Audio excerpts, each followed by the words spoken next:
งทางเขาเนาะ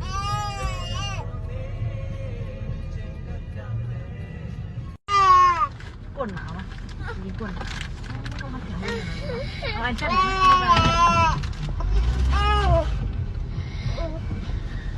แล้วบอก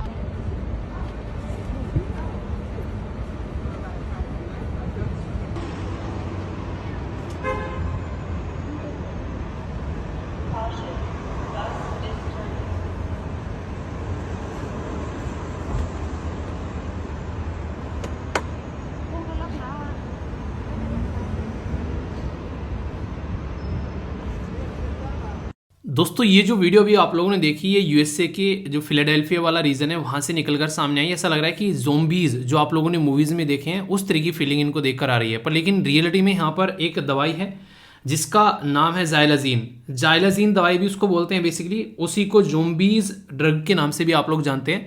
बेहोश करने के लिए एनेस्थीसिक जो दिया था ना ऑपरेशन करने के लिए या मांसपेशियों को रिलैक्स करने के लिए वो दवाई दी जाती है, पर लेकिन उसका अगर हैवी डोज हो जाए तो ऐसी कुछ पिक्चरें सामने निकल कर आ रही है यहाँ पर कि ऐसी कंडीशन इंसान को देखने को मिलती है कि इंसान जो है एक्सट्रीम स्लीपीनेस से पहुंच जाता है। एक तरीके से ना डिप्रेशन जैसा करेक्टर आप लोगों को देखने को मिलेगा। बहुत सारी और भी प्रॉब्लम यहाँ पर देखने को मिलती है। तो इसलिए कहते हैं कि जो भी काम करना है ना, कभी भी घर पर रखी हुई जो दवाइयाँ होती हैं वो किसी की एडवाइस से लेनी चाहिए, हवाबाजी नहीं करनी चाहिए। तो कोई भी दिक्कत हो तो ये एक तरीके से अवेयरनेस की वीडियो है ताकि कोई ऐसे चक्कर में न पड़े। तो क्या सीखा इस वीडियो से कि कुछ भी करना है जिंदगी में खुद से डॉक्टर नहीं बनना है, ठीक है। ये बात हमेशा ध्यान रखना। आज के टाइम पे तो खासकर कोई दिक्कत है तो तुरंत डॉक्टर के पास जाना, ठीक है। तो हाउस द जोश बिल्कुल हाई होना चाहिए, है कि नहीं। तो सबसे पहले तो जय हिंद दोस्तों, कैसे हो। तो no good afternoon, no good evening, no good morning, जय हिंद लिखना, ठीक है।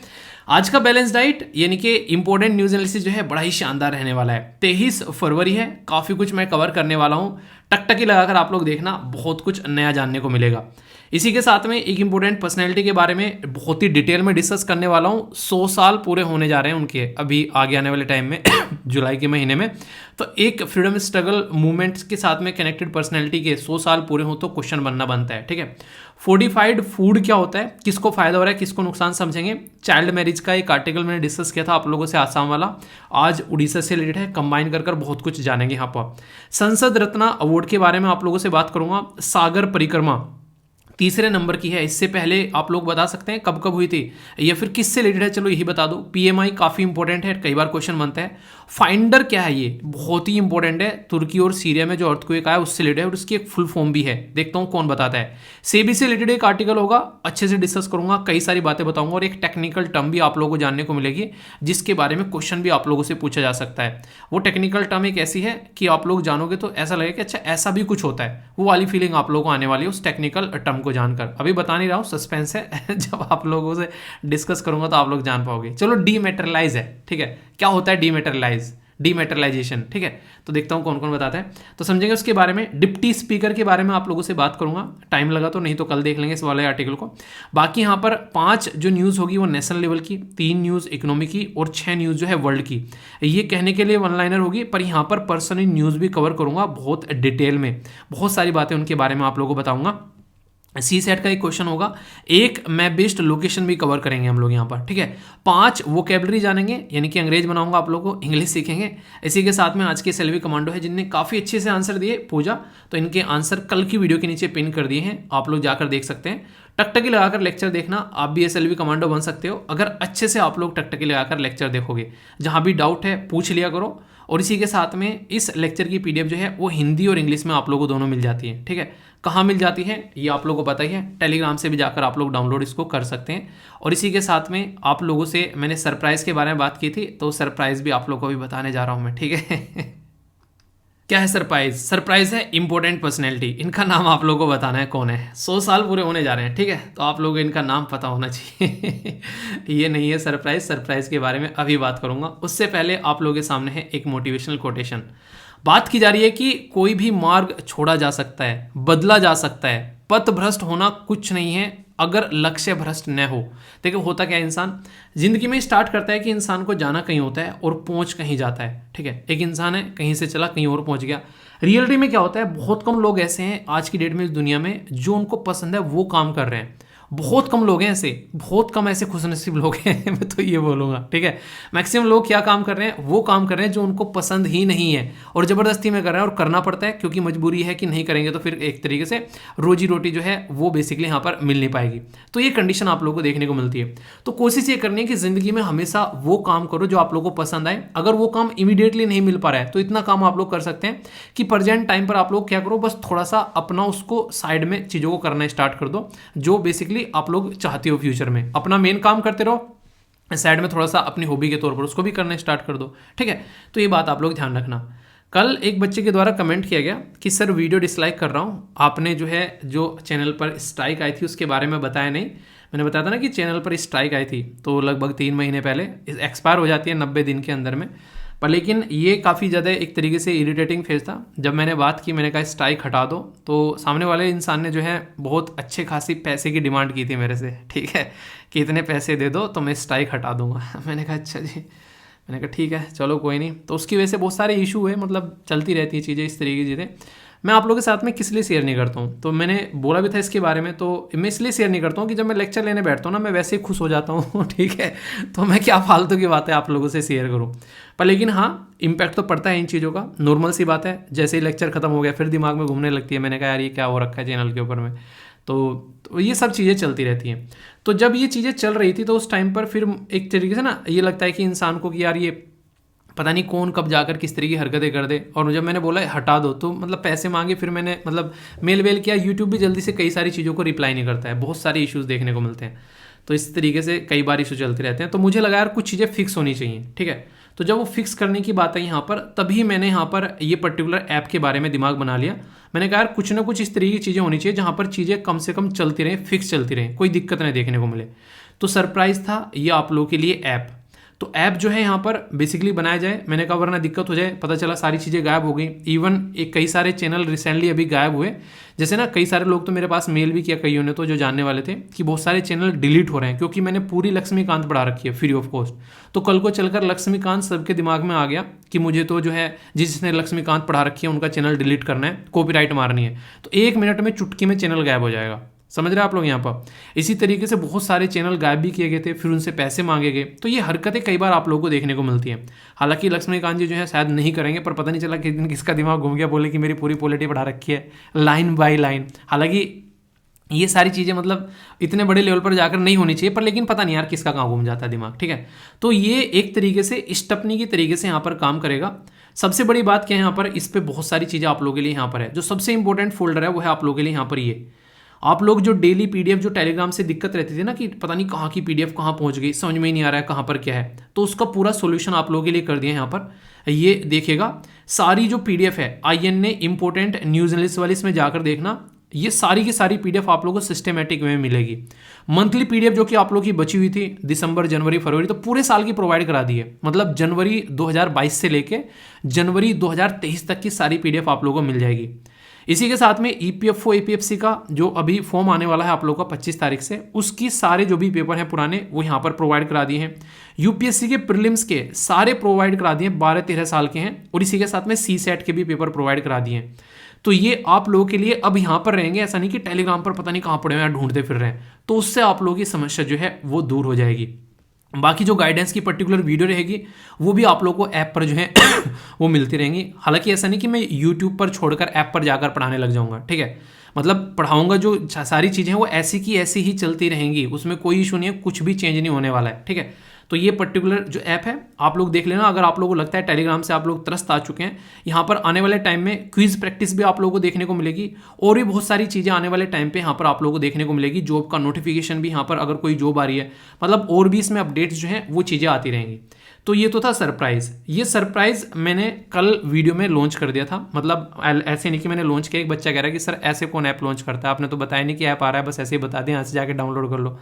यार देखो ये ना काम की चीज़ें हैं, ठीक है। तो क्या फालतू में हा हुल्ला करना कि ऐप आ रहा है ऐप आ रहा है, आप लोगों को बता दिया, ठीक है यार। और वैसे भी सब मुझे कॉन्ग्रेचुलेशन कर रहे हैं, अरे मेरे लिए थोड़ी ना है, ये आप लोगों के लिए है। तो congratulations to all of you, क्योंकि ऐप जो है वो आप लोगों के लिए है। तो सारी चीज़ें तसल्ली में यहाँ से जाकर अब आप लोग डाउनलोड कर सकते हैं, कोई भी दिक्कत देखने को नहीं मिलेगी। लिंक जो है वो वीडियो के नीचे प्रोवाइड करा दूंगा मैं ऐप का, वहाँ से डाउनलोड कर लेना जाके, या फिर डायरेक्ट गूगल प्ले स्टोर में जाकर आप लोग सर्च कर लेना, कि स्टडी लवर वीर, ठीक है, तो वो वाला ऐप आप लोग को मिल जाएगा। तो दोस्तों जिंदगी में कभी भी कोई समस्या आए ना, मुंह तोड़ जवाब उसका देना है और उभर कर आप लोगों को बाहर निकल कर आना है। अब कमेंट बॉक्स में ये मत पूछने लगना सर पैसे कितने मांगे थे, वो सारी चीज़ें उनको छोड़ो साइड में यार, वो सारी जिंदगी में चीज़ें चलती रहती हैं, आपको पढ़ाई फोकस देना है, ठीक है। तो congratulations to all of you. तो जो भी अगर कोई दिक्कत हो, कोई परेशानी हो, बताना जरूर, लिंक वीडियो के नीचे मिल जाएगा, जाकर आप लोग ऐप देख सकते हैं, ठीक है। ऐसा नहीं कि कंपलसरी है वहाँ पर जाना, अगर आप लोगों को लग रहा है कि नॉर्मल जिंदगी चल रही है उसके बिना भी तो कोई दिक्कत नहीं है, आप लोग अगर नहीं चाहिए तो कोई इसका इशू नहीं है, ठीक है। पर लेकिन यहाँ पर जो चीज़ें हैं उनको आप लोग एक बार जरूर देख लेना, ठीक है। दोस्तों ये जो आर्टिकल है ये आप लोग हेल्थ के साथ में भी कनेक्ट कर सकते हैं, फूड सिक्योरिटी के साथ भी कनेक्ट कर सकते हैं, और यहाँ पर आप लोगों को मैं करप्शन का भी एंगल दिखाऊंगा जो कि आप लोग यहाँ पर कनेक्ट करते हुए नजर आएंगे। इंपॉर्टेंट आर्टिकल है, डाउन टू अर्थ के द्वारा कवर किया गया, इसके बारे में कुछ बातें मैं आप लोगों से बताने वाला हूँ। आप लोगों को अगर उदाहरण के तौर पर मैं कुछ बातें बताऊं, जैसे कि आप लोगों को आज की डेट में कोई बोल रहा है कि आप लोग क्या कर रहे हैं, घरों में जो सरसों का तेल यूज़ किया जाता है वो बिल्कुल बेकार है, उसकी वजह से जो है फैट बढ़ रहा है, जो गाय भैंस का जो घी होता है वो बिल्कुल घटिया है, बिल्कुल ज़िंदगी को आप लोग की बर्बाद कर देगा। आप लोग क्या करो भाई साहब, पैकेट में आ रहा है एक रिफाइंड तेल, उसको लो और आप लोग की सेहत को बिल्कुल फिट बना के रखेगा, और इसमें कोई फैट भी नहीं है, इससे तो बिल्कुल ऐसा है कि आपकी सेहत में एक तरीके से ना प्रोटीन, विटामिन, कार्बोहाइड्रेट सारी चीज़ें इसी में से मिल जाएगी, बस इसको इस्तेमाल करना स्टार्ट कर लो। ये होता है एडवर्टीजमेंट। जब आप लोगों को कोई ये बोलने लगे ये चीज़ नहीं करनी है और ये चीज़ करनी है, और अपनी चीज़ को बताने लगे बढ़ा चढ़ाकर, तब इसका मतलब है कि सामने वाला जो है उस चीज़ का एडवर्टीजमेंट कर रहा है। तो इसका मतलब क्या हो गया, इसका मतलब यहाँ पर ये हो गया कि वो इसको बेकार बता रहा है ताकि इसको लोग जो है यूज़ करना कम कर दें। इसके बारे में न्यूज़पेपर में आर्टिकल्स आने लगेंगे तभी कुछ टाइम बाद में कि अच्छा ऐसा कुछ हो रहा है, इस तरीके की चीज़ें चल रही हैं, तो आर्टिकल्स आने स्टार्ट हो जाते हैं तुरंत न्यूज़पेपर में, और वो प्रमोटर आर्टिकल रहते हैं कि हाँ कहीं ना कहीं हाँ भाई ये गलत तो है, बिल्कुल हमारा रहना सहना ऐसा चल रहा है, तो सरसों का तेल जो है और जो गाय का घी दूध जो है गाय भैंस का वो यूज़ नहीं करना चाहिए। तो लोग जो है बोलेंगे हाँ यार वैसे भी हमको मोटापा हो रहा है, कोलेस्ट्रॉल की प्रॉब्लम हो रही है, तो हम ना करते हैं ऐसा कुछ काम, आज से ना ये वाला सिस्टम यूज़ करना स्टार्ट करेंगे, यानी कि हम रिफाइंड वगैरह यूज़ करना स्टार्ट करेंगे, सब्जियाँ उसी से बनाएंगे। तो ये क्या हो गया, ये हो गया प्रमोशन, सीधा सीधा लोगों ने एक तरीके से मॉडर्न बन गए लोग, लोगों ने सरसों का तेल और जो घी वगैरह ये खाना बंद कर दिया। उसकी वजह से दुनिया भर की प्रॉब्लम आज के डेट में आप लोग कई जगह देखने को मिलती है। ये होता क्या है, ये होता है किसी एक चीज़ को प्रमोट करना कि हाँ इसको प्रमोट करो। एक टाइम पर ऐसा था सिगरेट पीना जो है वो छुटवाना है, तो क्या करो इलेक्ट्रॉनिक सिगरेट पीना स्टार्ट कर दो यार। मतलब क्या हो गया, एक चीज़ छोड़कर दूसरी चीज़ पकड़ा दी इंसान के हाथ में। क्यों? क्योंकि इलेक्ट्रॉनिक सिगरेट ना सेहत को कम नुकसान पहुंचाती है। जब उसके ऊपर प्रॉपर एक स्टडी की गई तो पता चला कि भाई साहब ये भी कैंसर क्रिएट करने का काम करती है। पर लेकिन हो क्या रहा था, क्योंकि इलेक्ट्रॉनिक सिगरेट को जो बेचने वाले हैं उन्होंने क्या किया, उन्होंने दुनिया भर के पैसे खिला दिए, इसको बढ़िया बताओ कंपेयर कर करके कि भाई साहब उससे बढ़िया है जो तुम पी रहे हो, उससे तो घनी बढ़िया आया। तो ऐसी ऐसी बातें यहाँ पर जब होने लगती है तो लोग जो हैं उनको क्या किया जाता है, उनको मैनिपुलेट किया जाता है, उनको माइंड को इस तरीके से एक तरीके से मॉडिफाइड किया जाता है कि उनको ये लगने लगे कि हाँ भाई यही सही है। ये बिल्कुल गंजे को कंघा बेचने वाली बात होती है, ठीक है, कि सामने वाले को पता है कि ये उसके किसी काम का नहीं है पर फिर भी सामने वाले को सामान बेच देना। और ये होती है मार्केटिंग स्ट्रेटजी। आप लोगों ने देखा होगा अक्सर जब सेल लगती हैं, अमेजन और फ्लिपकार्ट की बड़ी बड़ी सेल लगती हैं, इंसान को कई बार कुछ खरीदना नहीं है, उसको किसी चीज़ की रिक्वायरमेंट नहीं है पर खरीद लेते हैं। क्यों? क्योंकि सेल चल रही है। अबे सेल वो आपके लिए थोड़ी ना चल रही है, सेल वो कंपनी के लिए चल रही है, उनको प्रॉफिट कमाना है। वो तो कुछ भी करेंगे, उसमें प्रोडक्ट सारे वो निकालेंगे जिस भी पता नहीं किस किस लेवल की चीज़ वहाँ पर चलती है। आप लोगों को रिक्वायरमेंट ही नहीं और आप लोगों ने खरीद लिया। ये इंसान की हैबिट है, इसके ऊपर स्टडी है, इसके ऊपर नोबेल प्राइज़ मिल चुका है इकोनॉमी के फील्ड में कि इंसान को कैसे मैनिपुलेट करना है, ठीक है। तो ये आप लोगों ने देखा होगा अक्सर। तो ये बड़ी बड़ी बहुत ही खतरनाक चीज़ आप लोग इसको बोल सकते हो। तो यहाँ पर ये सारी राम कथा मैंने क्यों सुनाई आप लोगों को, ये सेम काम हो रहा है अभी फिलहाल जो पब्लिक डिस्ट्रीब्यूशन सिस्टम के तहत यहाँ पर लोगों तक खाना पहुँचाया जाता है। पब्लिक डिस्ट्रीब्यूशन सिस्टम में रिसेंटली अभी ये बोला कि हम लोग क्या करेंगे, हम लोग फोर्टिफाइड रिसोर्सेज प्रोवाइड कराएंगे। फोर्टिफाइड मतलब क्या होता है, जैसे चावल है, चावल को फोर्टिफाइड कर दिया कि हाँ इसकी न्यूट्रिशन वैल्यू बढ़ा दी, वो वाली चीज़ है, ठीक है, कि ब्राउन चावल आ गए और ये आ गए फलान ढिमकाना, बहुत सारी चीज़ें। तो alliance for sustainable and holistic agriculture ने यहाँ पर अभी ये बोला है कि फूड फोर्टिफिकेशन जो है उसको चेक तो कर नहीं रहे कि कितना सही है और कितना गलत है, साइंटिफिकली किन लोगों पर क्या क्या इंपैक्ट डाल रहा है, बस उसको बेचे जा रहे हैं। रीज़न क्या है, बेचे इसलिए जा रहे हैं क्योंकि यहाँ पर कोई ना कोई जो है उससे फायदेमंद हो रहा है। यानी कि बोला जा रहा है कि जो इस पर्टिकुलर चीज़ को सपोर्ट कर रहे हैं पीछे बैठे बिजनेसमैन, उनको इससे फायदा हो रहा है। तो यहाँ पर ASHA जो है वो एक अम्ब्रेला ऑर्गेनाइजेशन है जिसमें साइंटिस्ट हैं, इंटेलेक्चुअल है, नॉन गवर्नमेंटल ऑर्गेनाइजेशन है। तो सोसाइटी में अगर कुछ गलत होता है तो ये उसको पकड़ने की कोशिश करते हैं और इनके द्वारा ये बात पकड़ ली गई कि भाई साहब ये तो चेक कर नहीं रहे कि इंसान की सेहत पर कोई रिस्क तो नहीं है इसका, उसमें कोई बिजी नहीं है, सब बिजी है कि प्रॉफिट कैसे कमाया जाए, तो उसके ऊपर फोकस किया जा रहा है। तो FFRC जो है वो एक इंडस्ट्री लेड ऑर्गेनाइजेशन है जो कि food safety and standard authority of India के अंदर में इंडिया फूड सेफ्टी रेगुलेटर के तरीके से यहाँ पर देखा जाता है। तो यहाँ पर इसके अंदर में ठीक है, तो यहाँ पर जो FFRC है यहाँ पर फूड फोर्टिफिकेशन जो रिसोर्सेज का सिस्टम जो यहाँ पर है, ये किस तरीके से यहाँ पर एक फूड का स्टैंडर्ड होना चाहिए, टेक्नोलॉजी को कैसे इस्तेमाल करना है, वो सब चीज़ें पर, लेकिन इसके पीछे कुछ ना कुछ कोई ना कोई खेलता हुआ आप लोगों को नजर आएगा। तो food safety and standard authority of India 2006 में लेकर आई गई थी बॉडी, ताकि चीज़ों को रेगुलेट किया जा सके, मैन्युफैक्चर, स्टोरेज, डिस्ट्रीब्यूशन, वो सारी चीज़ें आप लोगों को देखने को मिलेगी कंजप्शन के लिए। पर लेकिन मुद्दा क्या है, जैसे मैंने बताया कि यहाँ पर इसको जो है, जो इंडस्ट्री के जो लोग हैं वो कहीं ना कहीं यहाँ पर इसको सपोर्ट कर रहे हैं, ठीक है, कि हाँ इस तरीके की चीज़ें होनी चाहिए और उनको फायदा मिल रहा है। तो इसकी वजह से यहाँ पर ये कंसर्न हो गया। क्यों? क्योंकि आज की डेट में जब हम लोग बात करते हैं इसको डिस्ट्रीब्यूशन करने के, तो याद रखिएगा पब्लिक डिस्ट्रीब्यूशन सिस्टम के तहत हम लोग इसको प्रोवाइड करा रहे हैं लोगों को, फ्री ऑफ कॉस्ट वगैरह जो चीज़ें जाती है ना कई बार। इसी के साथ में यहाँ पर इंटीग्रेटेड चाइल्ड डेवलपमेंट स्कीम के तहत हम लोग इसको पहुँचा रहे हैं। प्रधानमंत्री गरीब कल्याण अन्न योजना उसके तहत हम लोग प्रोवाइड करा रहे हैं। मिड डे मील जो स्कीम होगी उसके तहत प्रोवाइड करा रहे हैं, पर लेकिन इम्पैक्ट देख नहीं रहे हैं। ये बिल्कुल ऐसे जैसे जेनेटिकली मॉडिफाइड क्रॉप के बारे में जब हम लोग बात करते हैं, वो क्रॉप्स जब स्टार्टिंग में आई तो यहाँ पर जानवरों ने जब उनको इस्तेमाल किया, बहुत सारे जानवरों को बहुत सारी दिक्कतें देखने को मिलने लगी। तो तब समझ में आया कि यार इसकी वजह से हो रहा है। यानी कि लॉन्ग टर्म भी इम्पैक्ट आप लोगों को देखने चाहिए किसी चीज़ के। शॉर्ट टर्म में तो आप लोग बोल देते हो हाँ ये सही है और ये गलत है, ये ठीक है, इसको ऐसे कर लेते हैं, पर लॉन्ग टर्म पर भी आप लोगों को फोकस देना पड़ेगा अगर रियलिटी में आप लोग सिचुएशन को हैंडल करना चाहते हैं तो, ठीक है। तो अपने ही आप में ये काफ़ी एक इंपॉर्टेंट चीज़ है यार, जिसको आप लोग थोड़ा सा अंडरस्टैंड कर सकते हैं। तो इसको लेकर कोई भी कन्फ्यूजन आप लोग को नहीं होना चाहिए, ठीक है। तो इसको चलते डायरेक्ट क्वेश्चन पूछा है तो हल्का सा आइडिया कम से कम एटलीस्ट आप लोगों के माइंड में रखना है, ओके। दोस्तों चाइल्ड मैरिज का जो इश्यू है कुछ दिनों पहले मैंने आप लोगों से डिस्कस किया था, वो भी यहाँ पर रिवीजन हो जाएगा। और यहाँ पर जो चाइल्ड मैरिज का उस टाइम पर हम लोगों ने बात की थी आसाम के अंदर में। अभी फिलहाल जो चाइल्ड मैरिज का जो मुद्दा निकल कर आया वो आया है उड़ीसा के अंदर में। बोला जा रहा है कि यहाँ पर जो चाइल्ड मैरिज को लेकर कई सारी दिक्कतें देखने को मिलती हैं, पर लेकिन इसके बारे में कोई बात करने के लिए तैयार नहीं है। और खासकर सबसे बड़ी बात यहाँ पर है कि सोसाइटी का जो बिहेवियर है वो चेंज होने के लिए तैयार नहीं है।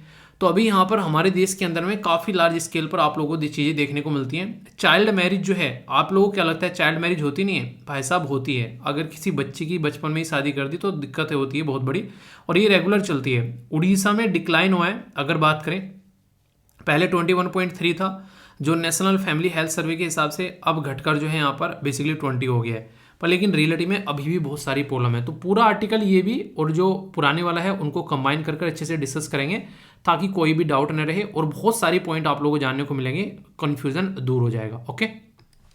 ये जो पर्टिकुलर टॉपिक है ये जीएस पेपर 2 पॉलिटी के अंदर आप लोग यहाँ पर इसको कवर कर सकते हैं। आसाम के अंदर में लगभग 2000 से भी ज़्यादा ऐसे लोगों को गिरफ्तार किया गया जो यहाँ पर इस पर्टिकुलर सिस्टम के तहत यहाँ पर एक तरीके से लगे हुए थे कि बच्चों की एक शादी करवानी है, ठीक है। तो इसको रोकने के लिए कैंपेन चलाए गए कई सारे, और बहुत सारी सिचुएशन जो है वो यहाँ पर सामने निकल कर आई। अभी मैं आप लोग कुछ मुद्दा बताता हूँ कि आज की डेट में अगर इन चीज़ों को आप लोग समझोगे तो देश के अंदर में कहाँ कहाँ पर क्या क्या सिचुएशन यहाँ पर देखने को मिलती है। तो उसके लिए यहाँ पर ये पर्टिकुलर मैप आप लोगों को काफ़ी सहायता प्रदान करेगा, हेल्प करेगा आप लोग की ये चीज़ को अंडरस्टैंड करने के लिए कि चाइल्ड मैरिज के केसेस जो हैं वो देश में कहाँ कहाँ देखने को मिलते हैं। नॉर्मली अगर बात करें चाइल्ड मैरिज होता क्या है, आप लोग ऐसे बोल सकते हैं। तो यहाँ पर नॉर्मल हमारे देश के अंदर में जो एक पर्टिकुलर एज है अगर बात करें तो 18 साल आप लोग यहाँ पर देख सकते हैं, या फिर 21 साल यहाँ पर बोल सकते हैं। अभी जैसे 21 साल की बात चल रही है नॉर्मल एज को लेकर, पर लेकिन 18 साल अगर आप लोग उससे नीचे किसी बच्चे की अगर शादी करते हैं, ठीक है, तो ये सिचुएशन आप लोगों को देखने को मिलती है, चाइल्ड मैरिज की कैटेगरी में यहाँ पर नजर आती है। और हमारे देश के अंदर में यहाँ पर जो खासकर अगर बात की जाए अर्ली चाइल्ड जो मैरिज के बारे में बात करें फीमेल के बारे में, तो उनके लिए तो बड़ी सिचुएशन यहाँ पर खराब रहती है। खासकर 15 से लेके 19 की जो एज रहती है उसमें बहुत सारी जो शादी होती है उसमें वो महिला प्रेग्नेंट भी हो जाती है। मतलब महिला क्या बेसिकली लड़की रहती है। तो आप लोग सोचो यहाँ पर जब वो प्रेग्नेंट हो गई उसका शरीर अभी इतना डेवलप ही नहीं है कि वो एक बच्चे को सहन कर सके। तो इसकी वजह से बहुत सारी ऐसी जो बच्ची हैं जिनकी डेथ होती है। तो ये भी सिचुएशन यहाँ पर देखने को मिलती है। तो चाइल्ड मैरिज जो है ये इंडिया के अंदर नहीं, ऑल ओवर वर्ल्ड के अंदर में बहुत बुरी सिचुएशन आप लोगों को इसकी देखने को मिलेगी। तो इसको रोकने की यहाँ पर बात की जाती है। अगर बात करें हर 4 में से एक जो महिला है, ठीक है, तो खासकर यहाँ पर बिफोर 18 उसकी शादी होती हुई नजर आती है। यानी कि ऐसी सिचुएशन है मतलब सोसाइटी के अंदर आज की डेट में भी यहाँ पर इसको रोकने के लिए तैयार नहीं है। अगर बात करें वर्ल्ड के अंदर में, यहाँ पर एक तरीके से इंडिया के अंदर में कुछ ज़्यादा ही चाल चलन आप लोगों को देखने को मिलता है कई बार। और कोविड-19 के टाइम पर राजस्थान के अंदर और भी कई सारे राज्य के अंदर में बहुत बुरी सिचुएशन देखने को मिली, यहाँ पर मिली। इसी के चलते यहाँ पर सबसे बुरी कंडीशन ये रहती है कि जब किसी बच्चे की आप लोग शादी कर देते हैं, आप लोग खुद सोचो एक नॉर्मल इंसान जो है जब पढ़ाई करता है तो कितनी एज पर वो अपनी 12th करता है, आप लोग खुद फील कर सकते हैं कितनी एज पर अपनी वो ग्रेजुएशन कंप्लीट करता है। आज की डेट में अगर आप लोग इसको देखोगे तो कई बार देखने को मिलेगा जब आप लोग फॉर्म भरने जाते हो यूपीएससी का, तो कई सारे मैसेज ऐसे आते हैं कि सर हमारी ग्रेजुएशन कंप्लीट नहीं हुई है, तो क्या हम लोग यूपीएससी का फॉर्म फिल कर सकते हैं। तो सोचो यहाँ पर 21 साल है यूपीएससी में एज, जिसमें आप लोग की ग्रेजुएशन कंप्लीट मांगते हैं। कंप्लीट क्या, बेसिकली आप लोगों के पास में सर्टिफिकेट होना चाहिए जब आप लोग बेसिकली फॉर्म भरो। इस तरीके से आप लोग बोल सकते हैं इंटरव्यू के अंदर में जाकर बैठो, आप लोगों के पास में सर्टिफिकेट होना चाहिए, ठीक है, कि हाँ हमारे पास में ये सर्टिफिकेट है। तो सबसे बड़ा मुद्दा क्या निकल के आता है, सबसे बड़ा मुद्दा यहाँ पर ये देखने को मिलता है कि आज की डेट में 21 साल की एज में लोग जो है वो ग्रेजुएशन नहीं कर पा रहे हैं अपनी कंप्लीट, और यहाँ पर शादी कर दी जा रही है किस एज में, 18 साल से भी नीचे। तो सोचो क्या वो अपनी पढ़ाई जो है वो कंप्लीट कर पाएगा, कर पाएगी। और अगर शादी अगर हो जाती है और एक तरीके से चीज़ें कंप्लीट नहीं हो पाती हैं तो पूरी जिंदगी वो जो इंसान है वो किसी के ऊपर डिपेंडेंट यहाँ पर हो जाता है। तो ये एक तरीके से आप लोग सिचुएशन यहाँ पर समझिए। कभी भी जिंदगी में कुछ भी होगा, वो इंसान कभी अपना स्टैंड नहीं ले पाएगा, उसकी पूरी जिंदगी ऐसी चलती हुई नजर आएगी। तो शादी जिस तरीके से सोसाइटी में एक ताना बाना हमारा जो बुन रखा है, वो कई बार कहीं ना कहीं आज की डेट में आप लोगों को देखने को मिलेगा वो टूटता हुआ नजर आ रहा है। क्यों? क्योंकि जैसा सोसाइटी में आज की डेट में नॉर्म्स हैं, आज की डेट में आप लोग देखते हैं खासकर हमारी जो एक पैटर्न है सोसाइटी का, आज की डेट में लोग जो है वो न्यूक्लियर फैमिली में कन्वर्ट होते जा रहे हैं। यानी कि हस्बैंड वाइफ और बच्चे उसके साथ में खुश हैं। जॉइंट फैमिली काफ़ी कम आप लोगों को देखने को मिलेगी। तो ये आज की डेट में जिस तरीके से न्यूक्लियर फैमिली का पैटर्न होता जा रहा है, उसमें लिव इन रिलेशनशिप भी एक ऐसा पैटर्न है जो काफ़ी ज़्यादा बढ़कर सामने निकल कर आ रहा है कि पहले इंसान के साथ में रह लो, देख लो कि कंफर्टेबल फील कर रहे हैं या फिर नहीं, तो उसके बाद में फिर देख लेते हैं कि शादी करनी है या फिर नहीं करनी है। पर लेकिन सबसे बड़ा मुद्दा पता है क्या है यहाँ पर, आज के डेट में हर एक इंसान जो है वो अपनी फ्रीडम चाहता है। और फ्रीडम जो है ये ऐसा नहीं कि हर टाइम पर ही आप लोगों को देखने को मिलती है। पहले टाइम पर अगर किसी इंसान को बोलो कि घर वालों ने मिलकर शादी कर दी है तो उसके खिलाफ चू नहीं बोलेगा कि हाँ घर वालों ने शादी कर दिया सब सही होगा। आप लोग खुद देख लो, बहुत कम ऐसे आप लोग के मम्मी पापा होंगे जिन्होंने लव मैरिज की होगी, अगर की है उस टाइम पर तो बहुत बड़ी बात है।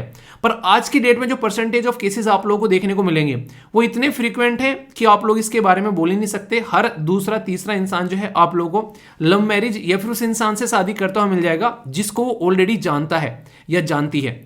तो ये पैटर्न सोसाइटी में जो चेंज हो रहा है ये आराम आराम से चेंज हो रहा है, ये ऐसा नहीं कि एकदम चेंज हो गया है। एक टाइम ऐसा था, अगर अब से आप लोग 10 साल पहले देखोगे, इंसान की अगर एज 18 से ऊपर हो जाती है और 21-22 हो गई कि 21 साल की हो गई अब तक शादी नहीं हुई है इसकी, तो ये सिचुएशन आप लोगों को देखने को मिलती थी। पर आज की डेट में 30 साल जो है वो एक नॉर्मल पैटर्न आप लोगों को यहाँ पर नजर आ रहा है। 27, 28, 29, 30 में आराम से शादी की जा रही है, उसको भी कोई ज्यादा देख नहीं रहा है। सबके समझ में ये आ रहा है लगभग कि यार एक बार पैरों पर खड़ी हो जाए या खड़ा हो जाए तो फिर सही रहेगा। क्योंकि कहीं ना कहीं आप लोग देखते हैं एक रेस्पॉन्सिबिलिटी की बाउंड एक बेड़ी आप लोग बोल सकते हैं पैरों में आ जाती है। उस टाइम पर सारी सिचुएशन को कंट्रोल करके पढ़ना तो काफी टफ रहता है। ये मैं ऐसा नहीं कह रहा कि करा नहीं जाता है, अगर सपोर्टिव माहौल हो तो होता है, पर लेकिन ये इतना टफ रहता है कि अक्सर लोग जो है इसमें डूब जाते हैं और वो बाहर नहीं निकल कर आते हैं। आप भी कई सारे देखो, जैसे कई सारे जैसे मैसेज में आप लोगों के पढ़ता हूँ अभी, कई सारी ऐसे फैमिली मेंबर हैं जो खासकर कई बार मैसेज क्या और एक तरीके से इंस्टाग्राम पे मैसेज इवन वीडियो के नीचे कमेंट भी करते हैं। बेसिकली आप लोगों ने देखा होगा कि हाउस वाइफ है पर लेकिन चीज़ों को मैनेज करना मुश्किल हो रहा है, बच्चा भी हो गया साथ में, घर में कई बार माहौल ऐसा नहीं मिलता है, कई बार गुस्सा आने लगता है। कल की शायद अभी 1-2 दिन पहले की वीडियो के नीचे, शायद कल की वीडियो के नीचे, फिर अभी यहाँ पर एसएलवी फैमिली मेंबर थी, उनके द्वारा बोला गया सर मैं घर में फ्रस्ट्रेट हो जाती हूँ और इतनी फ्रस्ट्रेट हो जाती हूँ कि समझ में नहीं आता चीज़ों को कैसे टैकल करना है।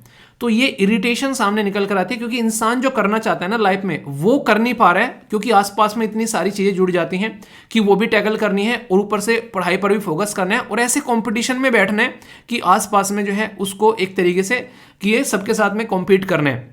और लड़की के लिए खासकर उस टाइम पर, और खुद सोचो लड़की के लिए तो एक और दिक्कत रहती है, महीने में 4 दिन ऐसे जाते हैं कि जो एक तरीके से काफी टफ रहता है जिनको मैनेज करना, वो एक बड़ा नॉर्मल देखने को मिलेगा। यानी कि अगर लड़का और लड़की में आप लोग कंपेयर करो और पूरे साल का आप लोग पैटर्न लेकर चलो तो आप लोग समझ सकते हैं कि 1 महीने से ज़्यादा तो पैटर्न आप लोगों को यहाँ पर ये देखने को मिलेगा कि लड़कियों का बेसिकली वैसे ही चला जाता है यहाँ पर, जिसमें अपने आप को मैनेज करना टफ रहता है। तो यहाँ पर आप लोग ऐसे समझ सकते हैं कि नेचुरली भी जो एक तरीके से बॉडी का जो पैटर्न बना हुआ है उसमें काफ़ी ज़्यादा खतरनाक सिचुएशन सामने निकल कर आती है। तो यहाँ पर भी आप लोग समझिए, पर सबसे बड़ी बात क्या है, अपने आप को मैनेज करना यहाँ पर सीखना पड़ेगा। मैं यहाँ पर एक चीज़ बोलना चाहूँगा, आप लोग जैसे कि यहाँ पर जैसे बोला गया कि एक इसलिए फैमिली मेंबर के द्वारा कमेंट किया गया सर फ्रस्ट्रेशन होता है, तो ये सबको फ्रस्ट्रेशन होता है। हर एक इंसान को अगर काम नहीं होता है, मैं फ्रस्ट्रेट होने लगता हूँ कई बार, अगर मेरा काम जो है वो टाइम पर कंप्लीट नहीं होता है, मैं अंदर से इरिटेट होने लगता हूँ, मैंने कहा यार क्या चल रहा है, कैसे होगा ऐसे। तो अपने टाइम को थोड़ा सा मैनेज करना आप लोगों को सीखना पड़ेगा, ठीक है, कि अपने आप को कैसे टाइम के हिसाब से मैनेज करना है। 24 घंटे सबके पास में, और इसके साथ में आप लोगों को चीज़ फील भी करनी पड़ेगी कि ये चीज़ अभी घर पर है, आप लोग घर पर लेकर इसको फ्रस्ट्रेट हो रहे हो, कल को ये काम जहां पर आप लोग बैठोगे वहां पर भी ऐसे ही फ्रस्ट्रेशन रहेगा।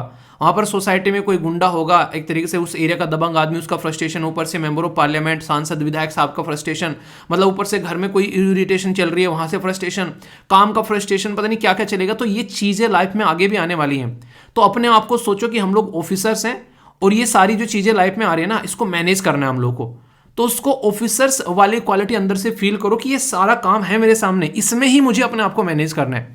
फिर देखना आप लोग का चीज़ों को देखने का नजरिया चेंज हो जाएगा, और वहां से आप लोग देखना आप लोग का रिजल्ट जो है वो बेहतरीन होना स्टार्ट हो जाएगा। अपने आप को उस पोजीशन में लेकर रखो तो सही 1 मिनट के लिए, तो फिर आप लोग काफ़ी चीज़ें जो है वो कंफर्टेबल जोन में अपने आप को करते हुए नजर आओगे। मतलब ये मेरा पर्सनल एक तरीके से एक्सपीरियंस में बोल सकता हूँ। ये चीज़ें जब फील करोगे ना अंदर से आप लोग देखना काम करने का तरीका चेंज हो जाएगा आप लोगों का, कि घर पे हैं ठीक है यार, ये सोचो कि प्रजा है वो आप लोगों की, आप लोगों को मैनेज करना है। फिर देखो कितने अच्छे से आप लोग काम करते हो। मतलब आप लोग ऊपर बैठ जाओ सिस्टम में और सोचो आप लोग अपने आप को कि हाँ ये आप लोगों की प्रजा है, एक घर है, और उनको सबको मैनेज करना है, सबको खुश भी रखना है और इंजॉय करनी है अपनी लाइफ भी। तो कैसे आप लोग करोगे वो सिचुएशन देखो, फिर रिजल्ट ओरिएंटेड माइंड आप लोगों को हो जाएगा वहीं से। ये तरीका अपना के देखो एक बार, फिर बताना।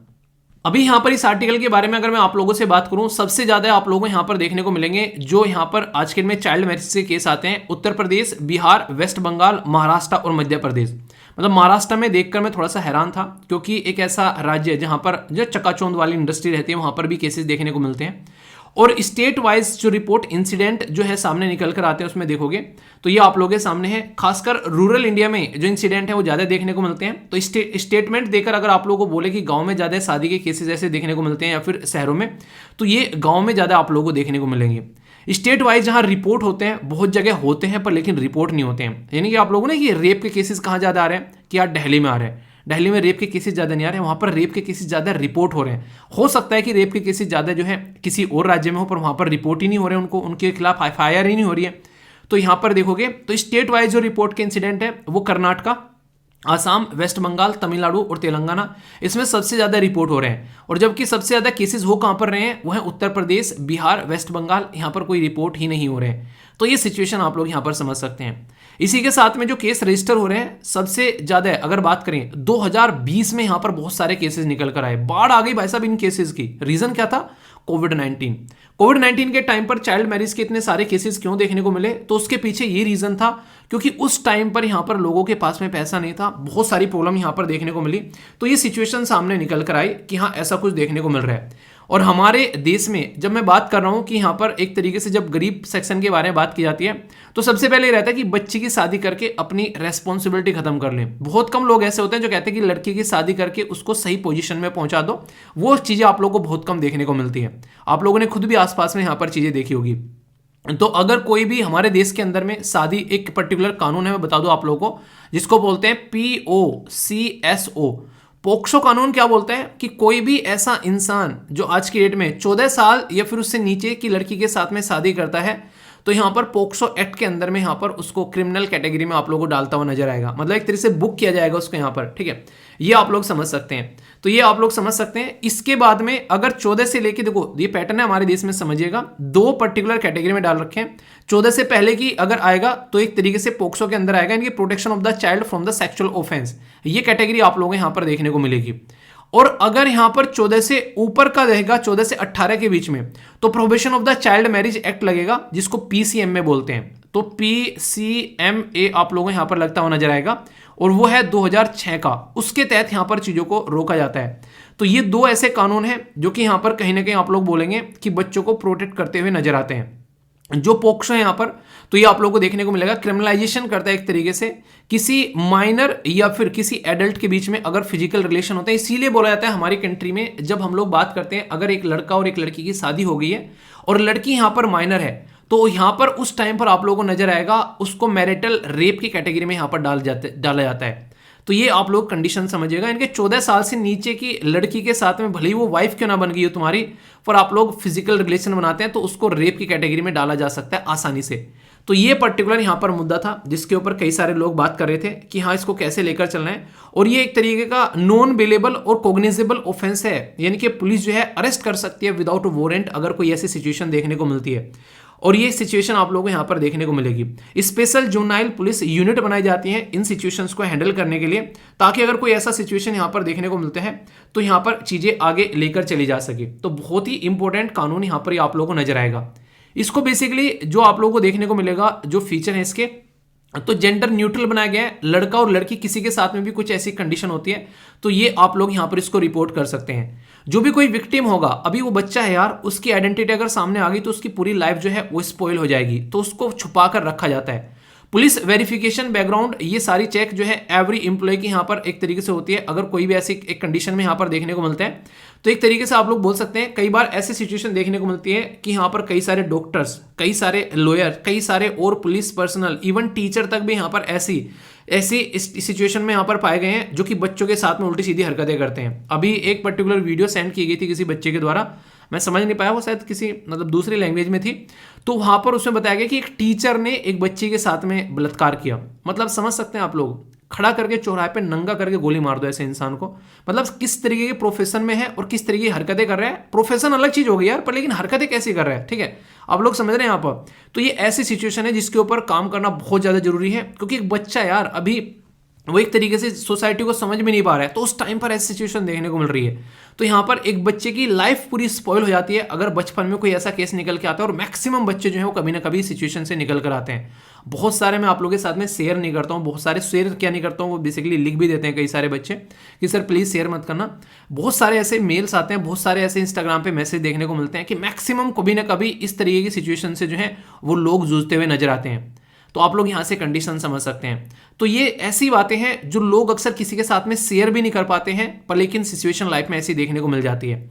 तो आप लोग समझ सकते हैं। तो बच्चे की राइट टू लाइफ का हनन हो गया, आर्टिकल 21 आप लोग समझ सकते हैं, और एक तरीके से सर्वाइवल पर भी उसके इंपैक्ट पड़ जाता है। तो ये सिचुएशन है यहाँ पर। तो कहीं ना कहीं बात करते हैं कि इनको कॉम्पनसेशन भी मिलना चाहिए, ठीक है।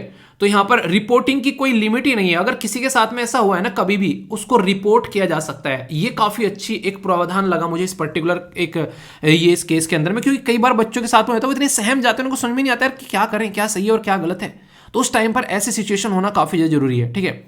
तो ऑफेंस जो है वो एक तरीके से यहाँ पर जरूरी है कि इस तरीके के ऑफेंस को अगर रिपोर्ट नहीं किया जा रहा है तो उसको कम से कम टाइम दिया जाए कि वो कब तक रिपोर्ट किया जा सकता है।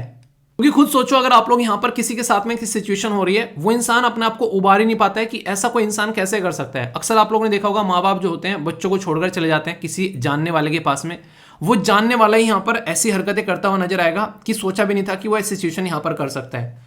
सिचुएशन ये हमारे देश की नहीं है, आप लोगों को बहुत सारी दुनिया में ये सिचुएशन आज की डेट में देखने को मिलती है, पर हमारे देश में कुछ ज्यादा ही देखने को मिलती है। अगर बात करूं अभी यहाँ पर करेंटली यूनाइटेड नेशन जो चिल्ड्रन फंड है उसके द्वारा एस्टिमेशन लगाया गया कि हमारे देश के अंदर में 18 साल से नीचे की लगभग 1.5 मिलियन के करीब, इनके 15 लाख के करीब बच्चे देखने को मिल जाती हैं जिनकी शादी देखने को मिलती है। और लार्जेस्ट नंबर है चाइल्ड जो ब्राइड्स हमारे देश के अंदर में, दुनिया के अंदर में जो दुनिया के अंदर में केसेस होते हैं उसके 1/3 जो है वो हमारे देश के अंदर में आप लोगों को मतलब दुनिया के अंदर जितने होते हैं ना उसके 1/3 जो है हमारे देश के अंदर में होते हैं ओनली, ठीक है।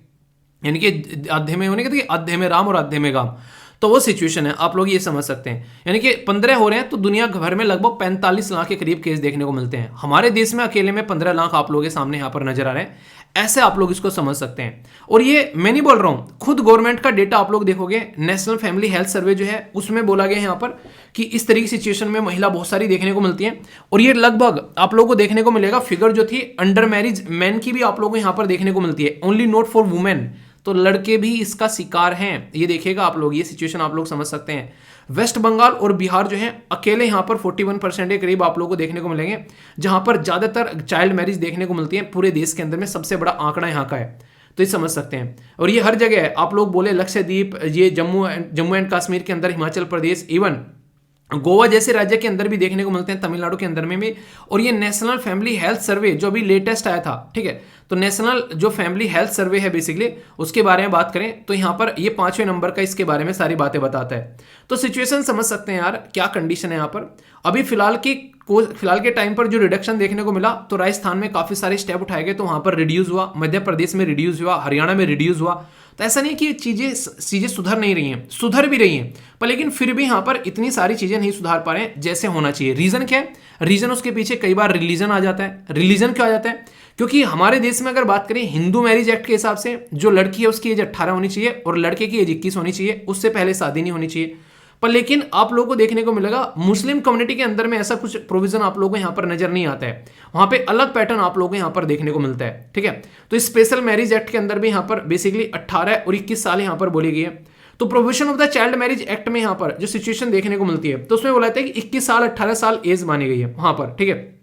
पर लेकिन अगर हम लोग रिलीजन के बारे में यहाँ पर बात करते हैं तो फिर क्या करेंगे यहाँ पर, तो सिचुएशन समझनी पड़ेगी कि हम लोग को चीजें हैंडल कैसे करनी है। इसीलिए हमारे देश के अंदर बोला जा रहा है कि यूनिफॉर्म सिविल कोड लेकर आना चाहिए। किस आर्टिकल के तहत पता है? आर्टिकल 44 के तहत में यहाँ पर उसे बोलते हैं कि अगर कोई लड़का है लड़की है, अब वो किसी भी धर्म का क्यों ना हो, अब यहाँ पर कोई दिक्कत हो रही है तो फिर यहाँ पर सिचुएशन संभालनी पड़ेगी। और कई बार यहाँ पर बोलते हैं चाइल्ड मैरिज अगर होती है तो रिग्रेस इंप्रिजनमेंट है 2 साल का, और फाइन भी है। अगर कोई कर भी रहा है ना, तो आप लोग भी उसको रिपोर्ट कर देते हो तो सामने वाला जरा सी देर में नहीं टंग जाएगा। तो ये आप लोग भी एक तरीके से समाज का भी अवेयर रहना बहुत ज्यादा जरूरी है। हमारे देश में कानून है और इसी के साथ में इंटरनेशनल भी लेवल पर कानून है, उसको हम लोगों ने रेक्टिफाई कर रखा है। तो इंडिया ने convention on elimination of the old form of discrimination against women जो 1993 का है, हम लोग उसका पार्ट है। तो डिस्क्रिमिनेशन ही हो गया ना एक तरीके से लड़कियों के खिलाफ यहाँ पर ये, ठीक है। तो समझ सकते हैं आप लोग यहाँ पर नेशनल लेवल पर हम लोगों ने कानून बना रखे हैं प्रोटेक्ट करने के लिए।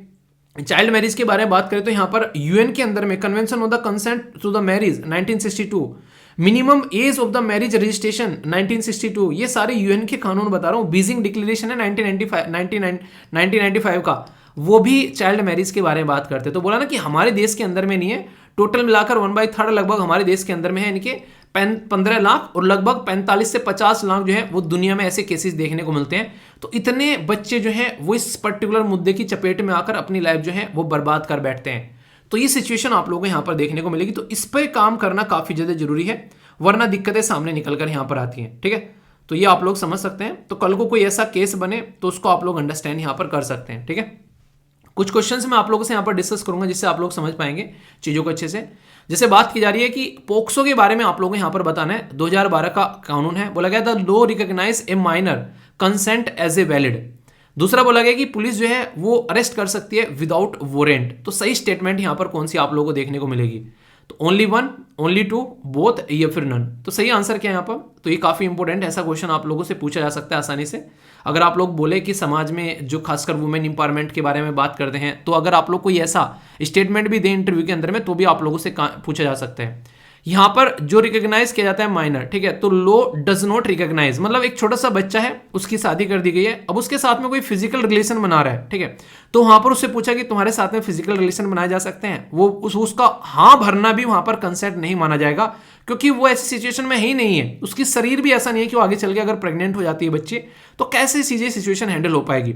तो ये बातें यहां पर बोली गई है। तो अपने ही आप में ये काफी अच्छा लगा मुझे कानून, कि अगर उससे हाँ भी भरवा लो और बोले कि उसकी हामी है कि तुम क्यों बोल रहे हो बीच में, तो ये कानून मुझे इसलिए अच्छा लगता है कि उनकी हामी भी हामी नहीं मानी जाएगी, उसको इंसान को जो है वो बेसिकली कटघरे में डाला जाएगा। तो पर्सनली मुझे अच्छा लगा, ठीक है।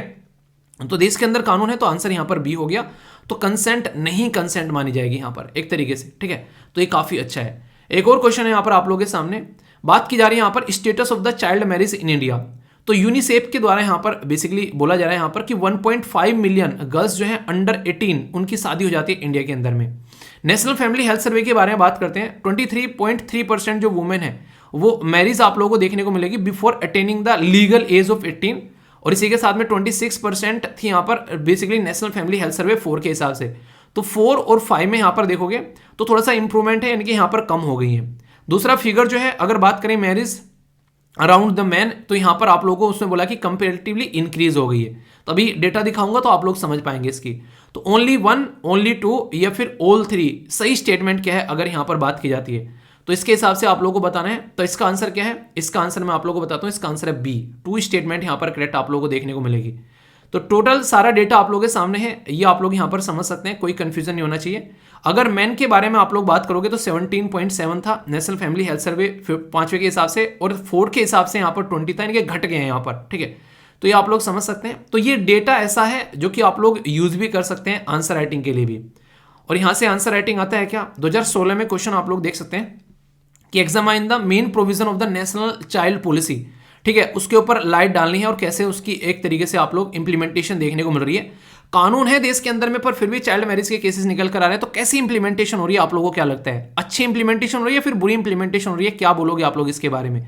तो यहां से आप लोग चीजों को अंडरस्टैंड कर सकते हो, यानी कि कानून होते हुए भी सिचुएशन अगर देखने को मिले तो फिर इंप्लीमेंटेशन क्या ही मैं बोलूं इसके बारे में। तो ये पूरा का पूरा इस तरीके से सिचुएशन है जो कि आप लोग समझ सकते हैं चाइल्ड के बारे में। अगर कोई भी केसेस लिखने के लिए आ जाए यहाँ पर, ये ऐसे टॉपिक हैं जितने ज्यादा कंट्रोवर्सी हो जाती है ना ऐसे टॉपिक के ऊपर में, तो आप लोगों को लेकर A4 साइज शीट में उसका एक प्रॉपर डेटा तैयार कर लेना चाहिए। उसकी वजह से चीजें जो हैं फिर आप लोग देखने को मिल सकती हैं। कुछ और भी डेटा डाल देता हूं मैं पीपीटी के अंदर में, जैसे हेल्थ काफी इंपैक्टफुल होती है यहाँ पर अगर शादी इस तरीके से हो जाती है, मैटरनल मोर्टेलिटी बढ़ जाती है, बच्चों की डेथ बढ़ जाती है, हेल्थ तो बेकार होती है, डेथ भी बढ़ जाती है, एजुकेशन पर उनकी इंपैक्ट पड़ता है, आप लोग ऐसे बोल सकते हैं, और स्कूल में से ड्रॉप आउट हो जाता है। तो ये इंपैक्ट है यहाँ पर, अगर डायरेक्ट मैं आप लोगों को बोलूं यहाँ पर, तो इससे आप लोग अंदाजा लगा सकते हैं कि क्या सिचुएशन यहाँ पर देखने को मिलती है। और कई बार यहाँ पर बच्चों को पता नहीं तो फोर्स कर दिया जाता है उनको समाज में सब मिलके कि हाँ शादी करनी है। तो आप लोग ये खुद सोचो, आप लोग मतलब वैसे हालांकि ये क्वेश्चन मुझे पूछना नहीं चाहिए, आप में से कितने ऐसे हैं जो रियलिटी में शादी करना चाहते हैं, यस या फिर नो, ठीक है। और अगर यस तो क्यों करना चाहते हैं, अगर नो तो क्यों नहीं करना चाहते हैं, ठीक है। एक तो ये क्वेश्चन का आंसर देना है, देखता हूं कैसे कैसे आंसर आप लोग देते हैं, अगर कंफर्टेबल हो तो ही आंसर देना, ठीक है। दूसरा एक ये क्वेश्चन मैं आप लोगों से पूछना चाहूंगा, अगर शादी करनी भी है किसी को, जिसको नहीं करनी है उसकी तो कहानी खत्म होगी, जिसको करनी भी है तो कौन सी एज आप लोगों को लगता है कि शादी की होनी चाहिए, यानी कि लड़का और लड़की दोनों के लिए एक परफेक्ट एज कौन सी होनी चाहिए। अगर एक being a citizen of India, भारतीय नागरिक होने के नाते मैं आप लोगों से पूछूं तो आप लोग क्या एज बताओगे, तो बताना। मैं आप लोग ये कमेंट पढ़ता हूं तो मुझे अच्छा लगता है जब आप लोग अपनी राय रखते हो, राय जरूर रखा करो यार। ये जब मैं बोलता हूं ना कुछ बताओ, तो इसका मतलब ये होता है कि आप लोगों को तैयार कर रहा हूं मैं, कि कोई आप लोगों से पूछता है तो आप लोग उसको समझा सको, खासकर इंटरव्यू में क्वेश्चन बनता है तो आप लोग आंसर दे सको। जब तक ये माइंड में चीजें सोचना स्टार्ट नहीं करोगे तो कैसे इनका आंसर आप लोग दे पाओगे। तो ये चीजें आप लोगों को सोचनी है थोड़ी सी, ठीक है। तो देखता हूं कौन आंसर देता है, जरूर ट्राई करना एक बार, ठीक है। दोस्तों जो अवार्ड वाला सेक्शन है वो बहुत ही इंपॉर्टेंट होता है और डायरेक्ट क्वेश्चन आप लोगों से पूछ ले जाते हैं। आप लोगों को पता है हमारे पास में एक प्यारी सी पार्लियामेंट है, उस पार्लियामेंट के 2 हाउस हैं, एक को बोलते हैं हम लोग लोकसभा जिसमें जनता के चुने हुए नुमाइंदे जाते हैं, और दूसरे को बोलते हैं राज्यसभा, ठीक है, जिसमें एल्डर लोग नॉर्मली जाते हैं, आप लोग ऐसा बोल सकते हैं। यानी कि जनता की रिप्रेजेंटेशन यहाँ पर आप लोगों को देखने को मिलती है। तो यहाँ से जो स्टेट हैं वो एक तरीके से अलग तरीके से रिप्रेजेंट किए जाते हैं। अगर बात करें अभी फिलहाल हमारे देश में एक अवार्ड दिया गया जिसको यहाँ पर सांसद रत्न अवार्ड बोलते हैं। संसद मतलब जो संसद में रहने वाले सांसद हैं उनको अवार्ड दिया जाता है यहाँ पर ये। तो अभी टोटल 13 जो मेंबर ऑफ पार्लियामेंट इनके सांसद हैं उनको नॉमिनेट किया गया है इस अवार्ड के लिए। तो 5 तो हैं यहाँ पर राज्यसभा से और 8 हैं लोकसभा से जिनको ये अवार्ड दिया जा रहा है। आप लोग बोलोगे यार ये अवार्ड क्यों दिया जा रहा है, मतलब एक तरीके से कुछ ना कुछ तो इसके पीछे रीजन होगा ना। जी हाँ, बिल्कुल रीजन है। ये अवार्ड उन सांसद को दिया जा रहा है जिसकी फुल अटेंडेंस थी क्लास में, ठीक है, यानी कि एक तरीके से वहां पर संसद के अंदर में जिसने यहाँ पर दबाकर क्वेश्चन पूछे, यहाँ पर एक डिबेट डिस्कशन काफी अच्छा किया गया। इसी के साथ में प्राइवेट मेंबर बिल तक यहाँ पर लेकर आए अपनी चीजों को सामने रखने के लिए।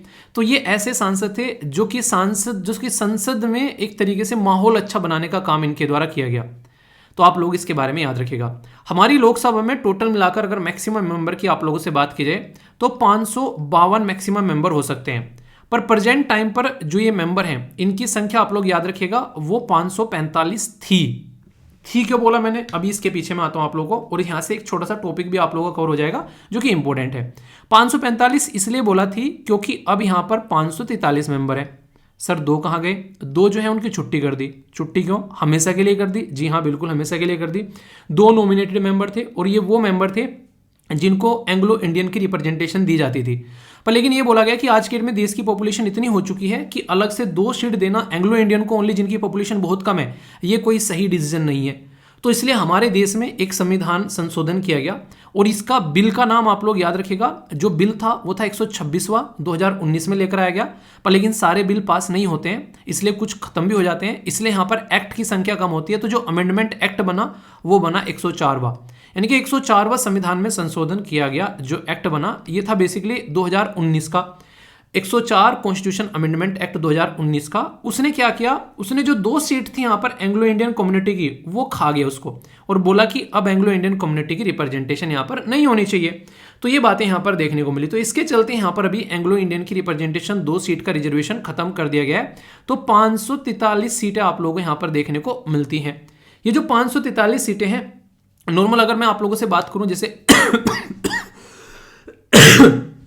अगर इसमें बात की जाए तो स्टेट की कितनी सीटें होती हैं, क्या आप लोगों को पता है इसमें? मतलब अगर टोटल सीट के बारे में अगर मैं आप लोगों से बात करूं, वहां से हम लोग इसको निकाल कर लेकर आए, तो इसके बारे में कुछ बातें आप लोगों को मैं बता देता हूं जो कि आप लोग यहां पर याद रख सकते हैं। जैसे अगर बात करें नॉर्मली हम यहाँ पर, तो आप लोगों को देखने को मिलेगा 552 सीट के हिसाब से, जैसे हम लोग बातें कर रहे थे, जो मैक्सिमम होती है उसमें 530 तो होती हैं, वो रिप्रेजेंट करती हैं स्टेट को, और 20 रिप्रेजेंट करती थी यहाँ पर यूनियन टेरिटरी को। ये मैक्सिमम की बात यहाँ पर की जा रही है, ठीक है, तो ये याद रखिएगा। जब यहाँ पर बात कर रहे थे 545 सीटों का, तो 530 तो थी यहाँ पर स्टेट के और बाकी 13 थी यहाँ पर यूनियन टेरिटरी की। 2 जो अपॉइंट करते थे उनको भगा दिया अभी। तो ये फंडा आप लोगों को यहाँ पर देखने को मिलता है। जब मैं बात करता हूं राज्यसभा के बारे में, तो वहां के बारे में थोड़ी बातें बता देता हूं। राज्यसभा में टोटल मिलाकर 250 सीट आप लोगों को देखने को मिलती हैं। 250 में से 245 प्रेजेंट टाइम पर आप लोगों को देखने को मिल रही हैं। 245 तो आप लोगों को नॉर्मली देखने को यहाँ पर अगर बात करें, जैसे 250 सीटें करंटली 245 हैं, जिनमें से 12 आप लोगों के लिए नॉमिनेटेड मेंबर रहते हैं। 12 नॉमिनेटेड कौन से होते हैं, मैंने आप लोगों को पहले बताया, LASS करके मैंने आप लोगों को एक्रोनिम बताया था, ठीक है। तो याद आ रहा है कि किस किस को याद आ रहा है, थोड़ा सा पॉज करके एक बार बता दीजिए वीडियो को, ताकि आप लोग याद भी रख सको। अब तक मैं इस अवार्ड के बारे में बताता हूं। 13वें नंबर का ये अवार्ड था यहाँ पर, जो कि 13वें नंबर का अवार्ड है, जो कि 25 मार्च को दिया जाएगा। यानी कि अभी हम लोग बैठे हैं फरवरी में, अभी मार्च में फिर याद आएगा, 1 महीने बाद फिर से ये रिविजन आप लोगों का होगा, तो याद रखना। और सबसे इंटरेस्टिंग चीज क्या है जो मुझे पर्सनली अच्छी लगती है इस अवार्ड के बारे में, ये अवार्ड जो है APJ अब्दुल कलाम सर जी के द्वारा स्टार्ट किया गया था, जो कि टॉप परफॉर्मेंस पार्लियामेंटेरियन की, उसको बेसिकली यहां पर इनके द्वारा बोला गया कि ऐसे भी इंसानों को अवार्ड मिलना चाहिए जो अच्छी परफॉर्मेंस दे रहे हैं। तो फर्स्ट एडिशन जो था अवार्ड का, वो 2010 में खुद इनके द्वारा चेन्नई में यहां पर देखने को मिला।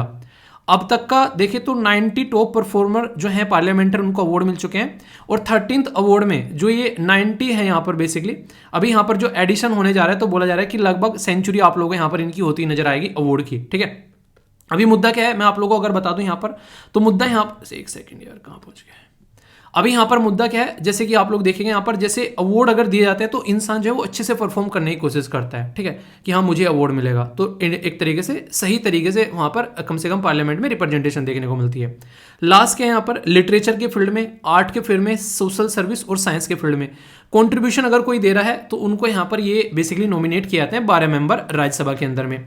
सचिन तेंदुलकर को जो नॉमिनेट किया गया था राज्यसभा में, आप लोगों को ये बताना है उनको किस पर्टिकुलर जो मतलब social science, art, social service, art, science या फिर लिटरेचर, किसके तहत उनको यहाँ पर राज्यसभा में नॉमिनेट किया गया था। देखता हूँ कौन कौन सही आंसर देता है आप लोगों में से, ठीक है, अटेम्प्ट जरूर करिएगा, ओके। दोस्तों ये वाला आर्टिकल जो है वो काफ़ी इंटरेस्टिंग आर्टिकल आप लोगों के लिए हो जाएगा, जब बात करेंगे यहाँ पर किसके बारे में, हमारे देश के अंदर में जो फिशरी वाला सेक्शन है, मतलब जहाँ पर मछलियों का पालन होता है, खासकर उस पर्टिकुलर एरिया के बारे में अगर हम लोग बात करते हैं। सबसे पहले एक इंटरेस्टिंग क्वेश्चन मैं आप लोगों से पूछूंगा। हमारे देश में अगर आप लोग कोस्टल बाउंड्री को देखोगे, तो टोटल मिलाकर लगभग 7,500 के करीब हमारी जो है कोस्टल बाउंड्री देखने को मिलती है। इसमें आप लोगों को टोटल मिलाकर 5 राज्य यहाँ पर और 4 राज्य यहाँ पर, यानी कि 9 राज्य देखने को मिलते हैं। ये क्वेश्चन नहीं है, कभी सोच रहे हो कि फिर से यही क्वेश्चन पूछ रहे हैं सर, है ऐसा ही सोच रहे हो ना अभी इंटरेस्टिंग क्वेश्चन होगा। जो कोस्टल एरिया है उसमें सबसे ज़्यादा बाउंड्री सबसे बड़ी किसकी होती है, जो कोस्टल एरिया में जो बाउंड्री है वो आप लोगों को पता है सबको, गुजरात की है, ठीक है। दूसरे नंबर पर किसकी है वो भी मैं बता देता हूँ, वो है आंध्र प्रदेश की, ठीक है क्वेश्चन अब मेरा यहाँ पर यह है कि तीसरे नंबर पर किसकी सबसे बड़ी कोस्टल बाउंड्री है राज्य में, अगर मैं आप लोगों से बात करूँ, ठीक है ना। Interesting question. आप क्या सोच रहे थे, छोटा सा क्वेश्चन देंगे, आंसर दे देंगे आराम से? नहीं भैया, अब दो आंसर तो यहाँ पर इंटरेस्टिंग क्वेश्चन है, देखता हूँ कौन कौन सही आंसर यहाँ पर इसका बता पाता है। तब तक मैं आप लोगों से बात करता हूँ अभी यहाँ पर बेसिकली फिशरी डिपार्टमेंट के बारे में। तो यहाँ पर अभी सागर परिक्रमा फेज 3 यहाँ पर अभी देखने को मिल रहा है, तो इसकी एक मीटिंग अभी देखने को मिली, तो इसके चलते यहाँ पर ये न्यूज़ में आ गया। आखिर सागर परिक्रमा है क्या? सागर परिक्रमा फेज 3 जो है यहाँ पर ये गवर्नमेंट का इनिशिएटिव है, जिसमें यहाँ पर ये रहता है कि जो एक तरीके से मछली पालन वाले एरिया में अगर कोई काम करता है तो उनकी लाइफ को कैसे इंप्रूव करना है, यानी कि उनकी लाइफ को कैसे इंप्रूव करना है, उनकी लाइफ को कैसे अच्छा बनाना है, तो उनके रिलेटेड मुद्दों पर बातें करनी है। ठीक है, अगर कोई दिक्कत चल रही है तो उसको सुधारना है, जो योजना या स्कीम चल रही है उसको सही तरीके से लेना है, उनका आर्थिक यानी कि एक तरीके से जो उनकी ज़िंदगी में थोड़ा सा नहीं एक तरीके से इकोनॉमी के पॉइंट ऑफ व्यू से कैसे उनको सपोर्ट करना है। तो ये सारी चीज़ें यहाँ पर देखने को मिलती है इस पर्टिकुलर एक मुद्दे के अंदर में, सागर परिक्रमा। बेसिक अगर मुद्दा आप लोग देखोगे एक ये भी है कि आज़ादी की 75वीं सालगिरह सेलिब्रेट कर रहे हैं, तो यार कम से कम सबको खुश रहना चाहिए, तो वो खुशी देने की भी कोशिश यहाँ पर इस पर्टिकुलर सिस्टम के थ्रू यहाँ पर की जा रही है। और ये पर्टिकुलर अगर आप लोगों से कोई डायरेक्ट पूछ बैठे कि भाई साहब ये तो बता दो किस मिनिस्ट्री का कारनामा है ये सागर परिक्रमा फेज, स्टेटमेंट देकर एग्जामिनर ने क्वेश्चन पूछ लिया आप लोगों से, तो ये है ministry of fishery animal husbandry and dairying. तो ये काफ़ी इंटरेस्टिंग हो जाता है। आप लोगों को डायरेक्ट जो है देके किसी और ऐसे क्वेश्चन ऐसा बेसिकली वहाँ पर मिनिस्ट्री का नाम लिखा हुआ मिलेगा जो आप लोगों ने सोचा भी नहीं होगा, बोले कहाँ से आ गया यार ये, तो ऐसे आ जाते हैं यहाँ पर। तो यहाँ पर इस परिक्रमा के अंदर में आप लोगों को state fishery official, fisherman representative, fisher, farmer, entrepreneur, stake holder, professional, official, scientist, मतलब कहने का ये है कि अगर मैं आप लोगों को बोलूँ कि घर में दिक्कत है और घर की दिक्कत जो है सबको मिलकर निपटानी है, तो मम्मी भी बैठ गई, पापा भी बैठ गए, बाबा दादी भी बैठ गए, बच्चे भी बैठ गए, सब ने अपनी अपनी प्रॉब्लम बताई। बाबा दादी ने अपनी बतानी स्टार्ट करी, मम्मी पापा ने अपनी बताई, बच्चों ने अपनी बताई, अब मिलकर सब सॉल्यूशन निकाल लेंगे कि भैया इसका क्या क्या सॉल्यूशन है। तो यानी कि एक तरीके से सब आए बैठे तो सब ने जो जो बातें बताई उसको फिर हम लोगों ने सॉल्यूशन कर लिया। ये जो पर्टिकुलर परिक्रमा है जो फेज 3 की है यहाँ पर, ये कवर किया बेसिकली कोस्टल एरिया महाराष्ट्र और गुजरात का इस पर्टिकुलर परिक्रमा ने। ऐसा है पहली बार हो रही है, पहली बार तो पॉसिबल ही नहीं है क्योंकि तीसरी है, ऑलरेडी यहाँ पर तीसरा लिखा हुआ है। तो इससे पहले फेज 1 और फेज 2 इसका हो चुका है मार्च 2022 में और सितंबर 2022 में। अभी यहाँ पर ये आप लोगों को देखने को मिला फरवरी 2023 के अंदर में। तो इस तरीके से अगर क्वेश्चन कल को पूछ जाए तो आप लोगों के माइंड में कन्फ्यूजन नहीं होगा किस पर्टिकुलर चीज़ से रिलेटेड। क्या अगर परिक्रमा कोई बोलेगा कि कोस्टल एरिया की सिक्योरिटी के बारे में बातें कर रहे हैं, ठीक है, पर यहाँ पर मछली पालन के ऊपर फोकस किया जा रहा है। ओके, तो ये है बेसिकली काफ़ी इंपॉर्टेंट एक मतलब आप लोगों से डायरेक्ट क्वेश्चन पूछा जा सकता है। वैसे कुछ समझ में आया कोस्टल बाउंड्री के बारे में? चलो मैप भी दिखा दूँ, मैप देख कर तो बता दो किसकी लग रही है। चलो गैस करो, चलो आज आप लोग, ठीक है, और गैस करके देखो किस किस का सही आंसर आता है। ओके, छोटी छोटी चीज़ें यार कई बार ना क्वेश्चन गलत कर देती हैं अगर नहीं पता होता तो, ठीक है, थोड़ा ध्यान दे लिया करो इन पर। किसी भी देश के बारे में अगर आप लोगों को ये देखना हो कि वो देश जो है वो कैसी प्रोग्रेस कर रहा है, तो एक छोटी सी चीज़ आप लोग देख लो कि उस देश के अंदर में मैन्युफैक्चरिंग एक्टिविटी कैसी है। अगर वो अपनी आवश्यकताओं की मैक्सिमम पूर्ति अपने आप कर रहा है, किसी और के ऊपर डिपेंडेंट नहीं है, तो इसका मतलब यह है कि वो देश जो है वो बहुत ही अच्छे लेवल पर प्रोग्रेस करता हुआ आप लोग को नजर आएगा। मतलब क्या हो गया? मतलब ये होगा कि एक किसान है, उस किसान का खेत है और उस खेत में वो अपना गेहूं भी उगाता है, वहां से अनाज आ जाता है, गन्ना उगाता है, वहां से चीनी और गुड़ वगैरह अपना बनवा लेता है, सरसों अपना उगाता है, वहां से तेल वगैरह निकाल लेता है और घर में जो जानवरों के लिए खल वगैरह वो भी आ जाती है, ठीक है। एक तरीके से ऐसे आप लोग समझ सकते हैं। सब्जियां अपने खेतों में उगा ली, आलू अपने खेतों में उगा ले, प्याज उगा ली, अपना जो भी एक रिक्वायरमेंट है एक अपनी जो सब्जी की वो सारी कंप्लीट होगी। खुद की ट्यूबवेल है, यहाँ पर सारी चीजें आप लोगों को देखने को मिलेगी। तो ये क्या हो गया? एक इंसान जो कि किसान है वो अपनी सारी आवश्यकताओं की पूर्ति जो है वो अपने खेत से कर ले रहा है। ऐसे ही अगर एक देश अपनी मैक्सिमम आवश्यकताओं की पूर्ति जो है वो अपने ही अंदर से जो रिसोर्सेज हैं उनका यूटिलाइजेशन करके कर ले, तो दूसरे देशों के ऊपर उसको डिपेंडेंट नहीं रहना पड़ेगा।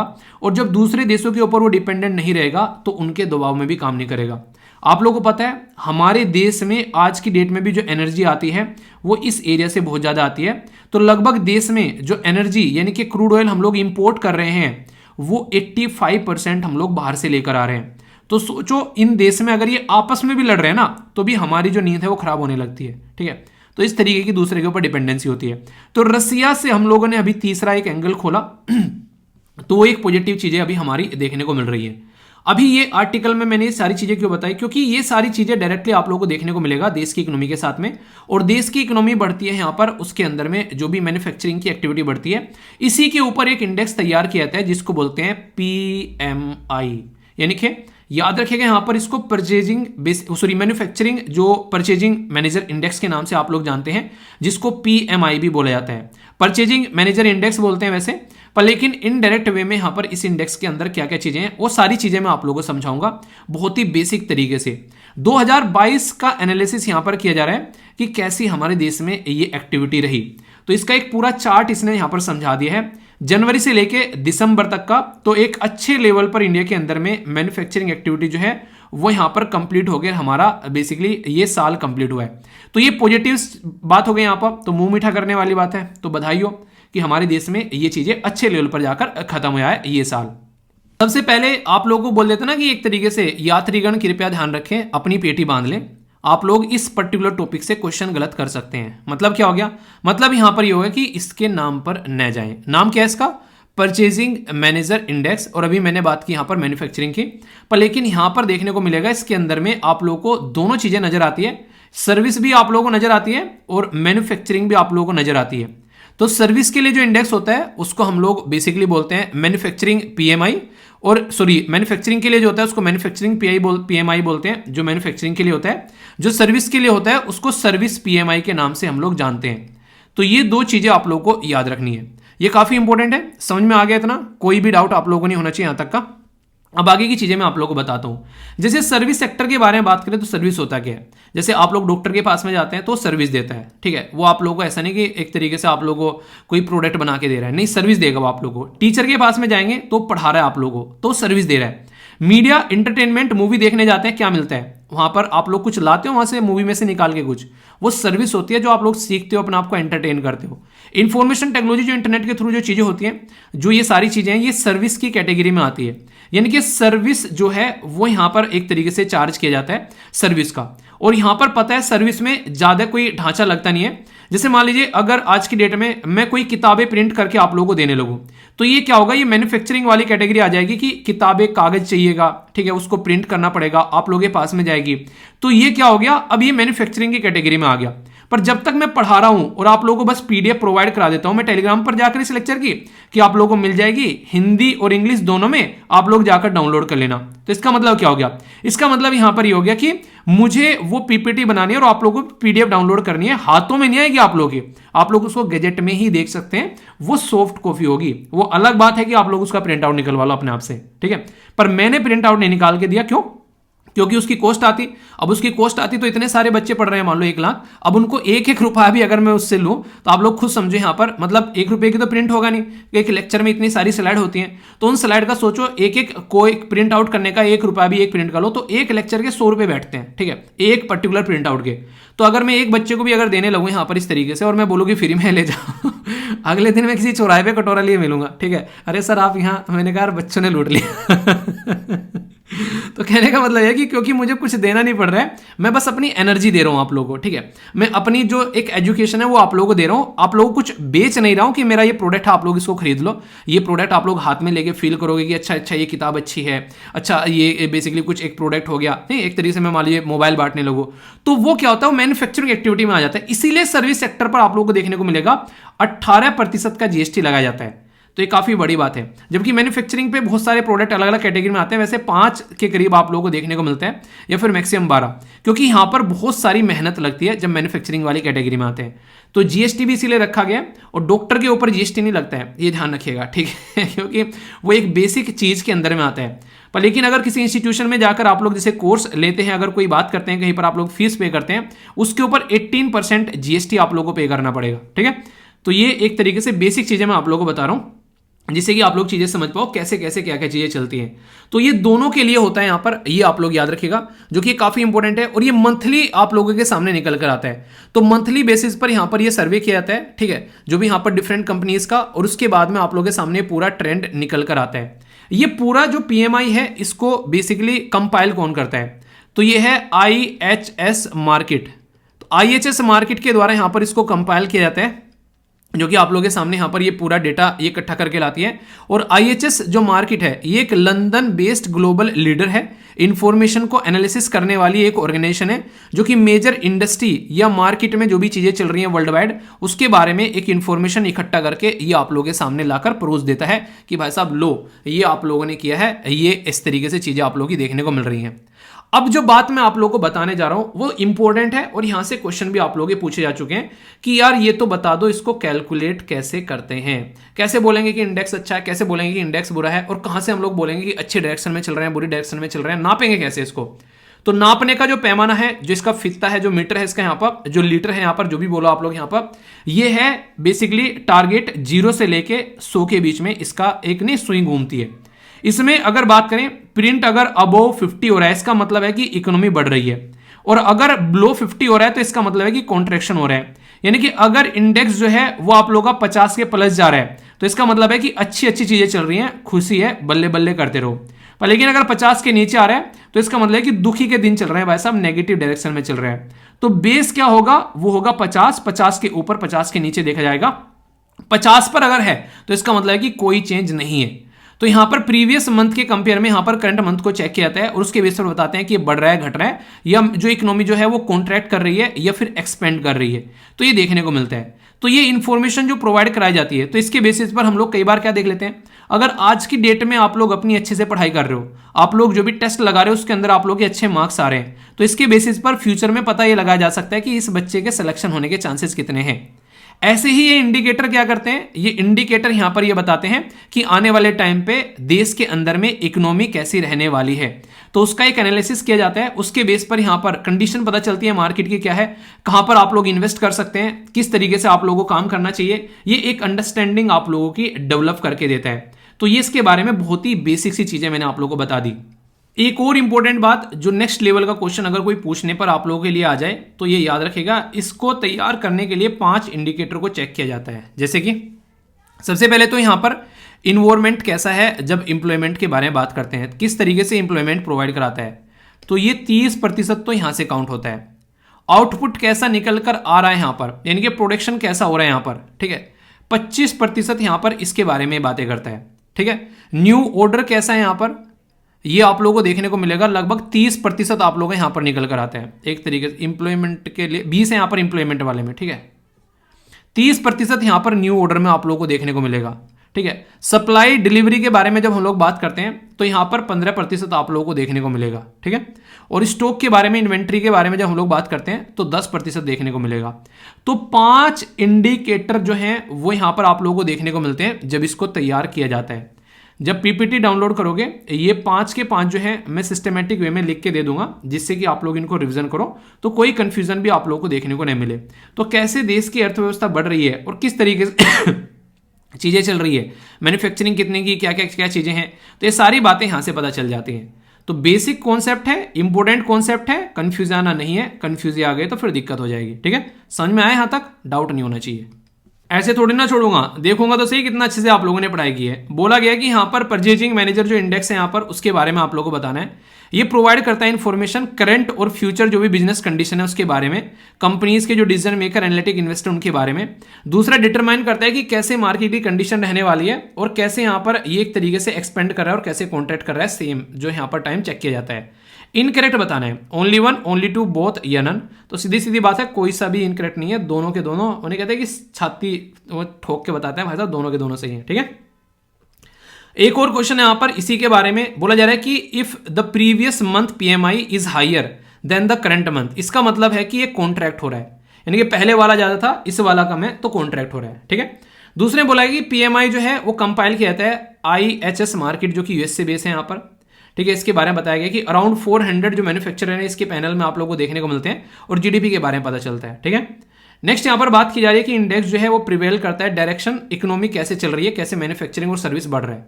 तो सही क्या है, 1 2 2 3 1 3 या फिर ऑल ऑफ द अबव। तो आंसर बताइए। फैक्चुअल इंफॉर्मेशन वैसे है यहां पर, क्योंकि ये लंदन बेस है ना कि यूएसए बेस है, ठीक है। तो एक छोटी सी एक इंफॉर्मेशन थी जो कि यहां पर एक तरीके से याद रखेगा, यूके के अंदर यहां पर ये सारी चीजें इसकी आप लोगों को नजर आती है, ओके। तो ये पूरा आंसर क्या हो गया, यहां पर एक पॉइंट गलत हो गया, तो आंसर यहां पर क्या हो गया, आंसर यहां पर सी हो गया, ठीक है। तो टॉपिक को तैयार करने का तरीका क्या है, अब मैंने करंट बता दिया कि बढ़ रहा है पीएमआई, दूसरा बता दिया इसका बेसिक क्या है, वो आप लोगों को सारा समझा दिया, इसके इंडिकेटर आप लोगों को बता दिए, क्या क्या चीजें यहां पर किस तरीके से क्या क्या चलती हैं, पूरा काउंट कैसे किया जाता है वो समझा दिया। अब क्वेश्चन प्रैक्टिस करा दिया। अब ये टॉपिक के बारे में कोई आप लोगों से पूछने लगे कि भाई साहब हमको पढ़ा दो, तो आप पढ़ा दोगे उस इंसान को ये टॉपिक। तो किसी भी टॉपिक को ऐसे तैयार करो कि किसी को पढ़ाना ही पड़ जाए तो आप लोग पढ़ा दो आराम से, ठीक है। कोई डाउट, कोई समस्या, कोई परेशानी बताना, दूर किया जाएगा। ठीक है, करंट के लिए टेंशन मत लिया करो, मैं हूं ना, बस एंजॉय करते रहो लेक्चर को, बस ऐसे देखो कि कुछ नया सीखना है, ऐसा नहीं कि यार क्या बस लेक्चर देखना पड़ेगा, वो वाली फीलिंग लेकर मत आना, फिर बल्ले बल्ले करके जाओगे। ओके दोस्तों, एक सबको डराने वाला भूकंप यानी कि अर्थक्वेक जो है वो तुर्की और सीरिया के अंदर में आप लोगों को रिसेंटली अभी देखने को मिला। उसमें लोगों की जो डेथ की जो संख्या है वो बढ़ती जा रही है। अभी आगे मैं आप लोगों को उसका नंबर भी बताऊंगा। मुद्दा अभी क्या है, फिलहाल यहाँ पर कई सारे लोग ऐसे हैं 4-4, 5-5, 6-6, 7-7 दिन तक भी जो जिंदा हैं, भूखे प्यासे हैं, बेसिकली आवाज़ निकल नहीं रही है, कहानी खराब हो गई है। तो ऐसे लोगों की जान बचाई जा सकती है क्या? तो नासा ने हार्ट बीट डिटेक्टर ये यहाँ पर अभी सामने निकल कर आया, जो कि यहाँ पर काफ़ी रिलीफ प्रोवाइड करा रहा है, जिससे काफ़ी सारे लोगों की जान बचाई जा सकती है। इसके बारे में यहाँ पर बात की जा रही है। ये जो पर्टिकुलर सिस्टम है इस पर लिखा हुआ है फाइंडर। फाइंडर क्या है, इसकी भी एक पर्टिकुलर फुल फॉर्म है। तो डायरेक्ट पूछ ले फाइंडर डिवाइस किसकी है, तो ये साइंस एंड टेक का बड़ा ही इंटरेस्टिंग क्वेश्चन बन जाएगा। और तुर्की में अर्थक्वेक की वजह से ये न्यूज़ में भी आ गया है, तो इसलिए डायरेक्ट और भी ज़्यादा इंपॉर्टेंट आप लोगों के लिए हो जाता है। तो फाइंडर डिवाइस जो है वो याद रखना, वो नासा की आप लोगों को देखने को मिलेगी। ठीक है अभी जो बताता हूँ वो ध्यान से सुनिएगा। जो फाइंडर डिवाइस है यहाँ पर, उसके बारे में अगर बात करें तो फाइंडर डिवाइस का फुल फॉर्म क्या है, finding individual for disaster emergency response, यानी कि जो इंडिविजुअल है उसको फाइंड करना डिजास्टर जब कोई आता है उस टाइम पर। और सबसे इंटरेस्टिंग चीज़ क्या है यहाँ पर, ये 30 फीट तक की गहराई पर जाकर ये बेसिकली उसको चेक कर सकता है। ये ह्यूमन की जो हार्ट बीट है उसको बेसिकली आइडेंटिफाई करता है। जो रडार है यहाँ पर ये बेसिकली इस्तेमाल की जा रही है इसमें डिजास्टर साइट्स पर जहाँ भी कोई ऐसे विक्टिम्स है। तो फाइंडर एक काफ़ी तरीके से आप लोग बोल सकते हैं फ़ायदेमंद चीज़ है यहाँ पर। ठीक है, तो ह्यूमन की हार्ट बीट को एक तरीके से समझता है यहाँ पर ये, और इसी के साथ में जो सांस वगैरह भी अगर कोई ले रहा है, तो आप लोग खुद सोचो यार, एक बार कोई कहीं पर भूकंप आ गया, वहाँ पर किस तरीके से लोग जो हैं वो दबे पड़े होंगे मलबे के अंदर में। ठीक है, तो यहाँ पर किस तरीके से, अगर उस तरीके की कहानी उसकी किस तरीके से होगी, तो यहाँ पर दो चीज़ों पर फोकस है। अगर उसकी हार्ट बीट चल रही है, जिंदा है, सांस चल रही है, आवाज़ आ नहीं रही है, सोचो 5-6 दिनों से दबा पड़ा है इंसान एक ही पोज में, फील करने के लिए अगर आप लोगों को बोलूँ मैं, तो आप लोगों को लेट जाना है एक पर्टिकुलर बिस्तर पर, नॉर्मल बिस्तर पर अपना आराम से, और आप लोगों को हिलना नहीं है, फंस गए हो आप लोग वहाँ पर। ठीक है, एक बिस्तर पर सोचो, वहाँ तो पत्थरों के बीच में फंसा हुआ है इंसान। ठीक है, तो ये एक तरीके से समझ सकते हैं। तो यहाँ पर इसकी वजह से ये एक तरीके से काफ़ी अच्छे डिवाइस आप लोग बोल सकते हैं। तो नासा का ये है बेसिकली सिस्टम, जो कि काफ़ी अच्छे से इस्तेमाल किया गया। तो एक प्रोडक्टिव और पॉजिटिव आउटकम आप लोग यहाँ पर इसका बोल सकते हैं। दोस्तों इंपॉर्टेंट आर्टिकल है, इसी के साथ में कुछ टर्म्स भी आप लोगों को जानने को मिलेगी। कई बार कई सारी इकोनॉमी की टर्म ऐसी होती हैं समझ में नहीं आते क्या बोल के निकल गए, तो उसके बारे में भी मैं आप लोगों से यहाँ पर बात करने वाला हूँ। बेसिकली यहाँ पर बात की जा रही है स्टॉक एक्सचेंज के बारे में, और उसको रेगुलेट करने वाली जो बॉडी है हमारे देश में उसको बोलते हैं सेबी, यानी कि security and exchange board of India. तो उससे रिलेटेड यहाँ पर ये आर्टिकल है कि security and exchange board of India, उसको सिक्योरिटी मार्केट रेगुलेटर बोला जाता है। तो यहाँ पर सिक्योरिटी मार्केट रेगुलेटर या फिर उससे रिलेटेड जो रूल और रेगुलेशन है यहाँ पर, वो किसका काम है यहाँ पर लाने का। तो रूल और रेगुलेशन जो भी यहाँ पर लाए जाते हैं सिक्योरिटी मार्केट के लिए, खासकर हमारी स्टॉक मार्केट के लिए, तो वह है SEBI, security and exchange board of India. तो सेबी यहाँ पर ये काम करता है। सेबी जो है किस तरीके से काम करता है, तो सिक्योरिटी कॉन्ट्रैक्ट रेगुलेशन एक्ट है 1956 का, 1956 का, उसके थ्रू यहाँ पर यह है बेसिकली रेगुलेट करने का काम करता है। यानी कि इसको एक प्रॉपर कानून दे रखा है जिसके तहत यहाँ पर ये रेगुलेट करने का काम करता है कि हाँ ठीक है, और ये फैसिलिटी यहाँ पर इसको प्रोवाइड करानी है, रिकॉग्नाइज करना या फिर डी रिकॉग्नाइज करना जो भी स्टॉक एक्सचेंज है, यानी कि किसी को मान्यता देना और उसकी मान्यता छीनना, ये सारा काम जो है वो सेबी के हाथ में है। रेगुलेटर का मतलब क्या होता है, रेगुलेटर का मतलब हालांकि ऐसा नहीं होता कि चीज़ों को बैन कर देना, रेगुलेटर का मतलब होता है एक सपोर्ट प्रोवाइड कराना ताकि चीज़ें सिस्टमेटिक वे में चलती रहे। पर लेकिन अगर कोई बदतमीजी की पराकाष्ठा कर रहा है, ठीक है, तो उसको तो फिर देखना पड़ेगा। तो बदतमीजी की पराकाष्ठा अगर किसी ने पार कर दी तो उसको तो कंट्रोल भी करना पड़ेगा ना। तो इसलिए यहाँ पर सीबीआई हमारे देश के अंदर में बहुत सारे स्कैम भी देखने को मिले इसके चलते चीज़ों को रोकने के लिए। तो security and exchange board of India 1992 में लाया गया यहाँ पर, ताकि फोकस दिया जा सके इन्वेस्टर और प्रमोटर के ऊपर में, और यहाँ पर कहीं ना कहीं प्रॉपर वे में इसको रेगुलेट किया जा सके कैपिटल और सिक्योरिटी मार्केट को। नहीं सुना होगा कि आज भाव इतना बढ़ गया, कल इतना घट गया, तो वो सारी चीज़ें यहाँ पर कहीं ना कहीं उसको रेगुलेट करने का काम करता है कि उसके अंदर कोई गड़बड़ी न देखने को मिले। अगर बात करें डिपोजिटर एक्ट है 1996 का, यहाँ पर ये इंट्रोड्यूस करता है लेजिटिमाइज कॉन्सेप्ट, ये है डीमैटेरियलाइज सिक्योरिटी, जो कि यहाँ पर इलेक्ट्रॉनिक फॉर्म में आप लोगों को देखने को मिलेगी। इंटरेस्टिंग टर्म है, ध्यान से सुनना, थोड़ा सा एक्सप्लेन कर देता हूँ कि इसका मतलब क्या है। वर्ड जो है उसमें लिखा क्या है, वर्ड में लिखा हुआ है डीमेटेरियलाइज। डीमेटेरियलाइज का मतलब क्या है, यानी कुछ मटेरियल है उसको डीमेटेरियल कर दिया। मतलब क्या हो गया, मतलब यहाँ पर यह कि एक ऐसा प्रोसेसर जो कि फिजिकल सिक्योरिटी है उसको डिजिटल या फिर इलेक्ट्रॉनिक में कन्वर्ट करना। आप लोगों के पास में पैसे हैं, बैंक में डाल दो उसको ले जाकर, और फिर क्या करो, फिर पेटीएम यूज़ करो, इंटरनेट बैंकिंग यूज़ करो, पैसा हाथ में लेना ही नहीं है।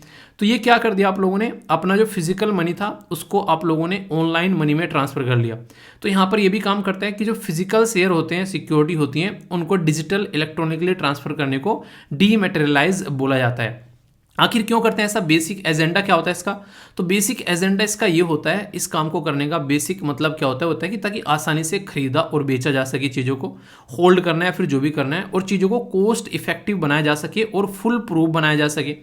आप लोग सोचिए एक इंसान से डील करने गए हैं, आप लोगों ने बोला उस इंसान से कि भाई साहब तुम्हारे पास में ये पैसे हैं, मुझे पैसे देने हैं, और आपको उसके बदले में उसको जो है कुछ भी अपना सामान जो है वो बेसिकली जो उसने मंगाया था आप लोगों ने उसे देना है। तो अगर आप लोग सोच कर देखो, यहाँ पर सामने वाला जो है वो पैसे लेकर आया, आपने सामान तो उसको अच्छा दे दिया, पर लेकिन पैसे जो है गले सड़े नोट लेकर आ गया सामने वाला, तो दिक्कत हो जाएगी ना। तो बहुत सारी कई सारी दिक्कतें देखने को मिलती है। एक तरीके उदाहरण है ये, ठीक है, कि ऐसी कुछ इशू यहाँ पर देखने को मिल जाते हैं। अब डिजिटल फॉर्म में है वो तो आप लोग के पड़े हुए हैं एक तरीके से अकाउंट के अंदर में, तो उसमें कोई दिक्कत नहीं है, तो ट्रांजेक्शन ईजी हो जाते हैं यहाँ पर बड़ी आसानी से, ठीक है, ताकि कोई दिक्कत आप लोगों को देखने को न मिले। अब खुद सोचो, मान लीजिए जैसे आप लोगों को पीडीएफ डाउनलोड करनी है, आप लोगों को टेलीग्राम से या फिर ऐप से पीडीएफ डाउनलोड करनी है, और उस टाइम पर फिर आप लोगों को लगे कि यार इस पीडीएफ का प्रिंट आउट निकालना है। आप लोगों के मोहल्ले में प्रिंटर जो है वो कोई 2 रुपये का प्रिंट आउट ले रहा है, पर लेकिन कहीं दूर जाएंगे तो 1 रुपये वाला प्रिंट आउट ले रहा है।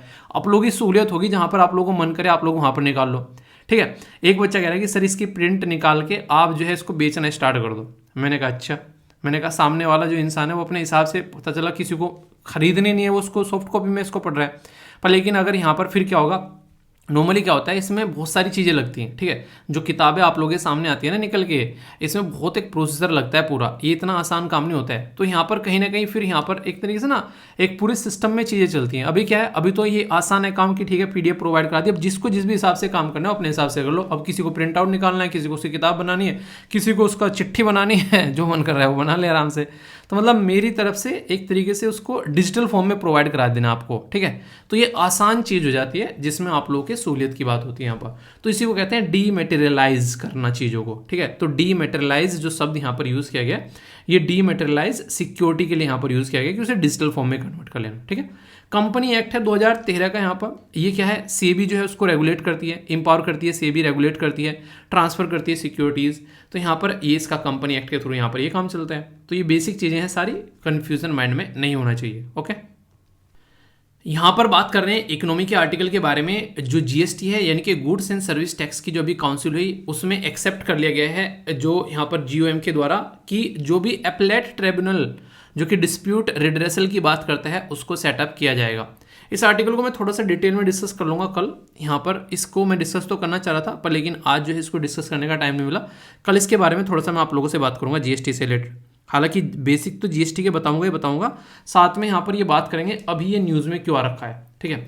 अपलेट ट्रिब्यूनल क्या है, क्या चीज़ें हैं, सारी बताऊंगा। अभी यहाँ से रिलेटेड केस जो है वो कहाँ जाते हैं, अभी क्यों इसको सेट करने की बात की जा रही है। तो एक अच्छा आर्टिकल आप लोगों का बन जाएगा, और ये इंटरव्यू में क्वेश्चन पूछा सकता है। सेंटर स्टेट रिलेशन की बात करें तो वहाँ पर भी आप लोगों से चीज़ें बन सकती है। तो एक इंटरेस्टिंग एक स्टैंडर्ड आर्टिकल है यहाँ पर ये, ठीक है।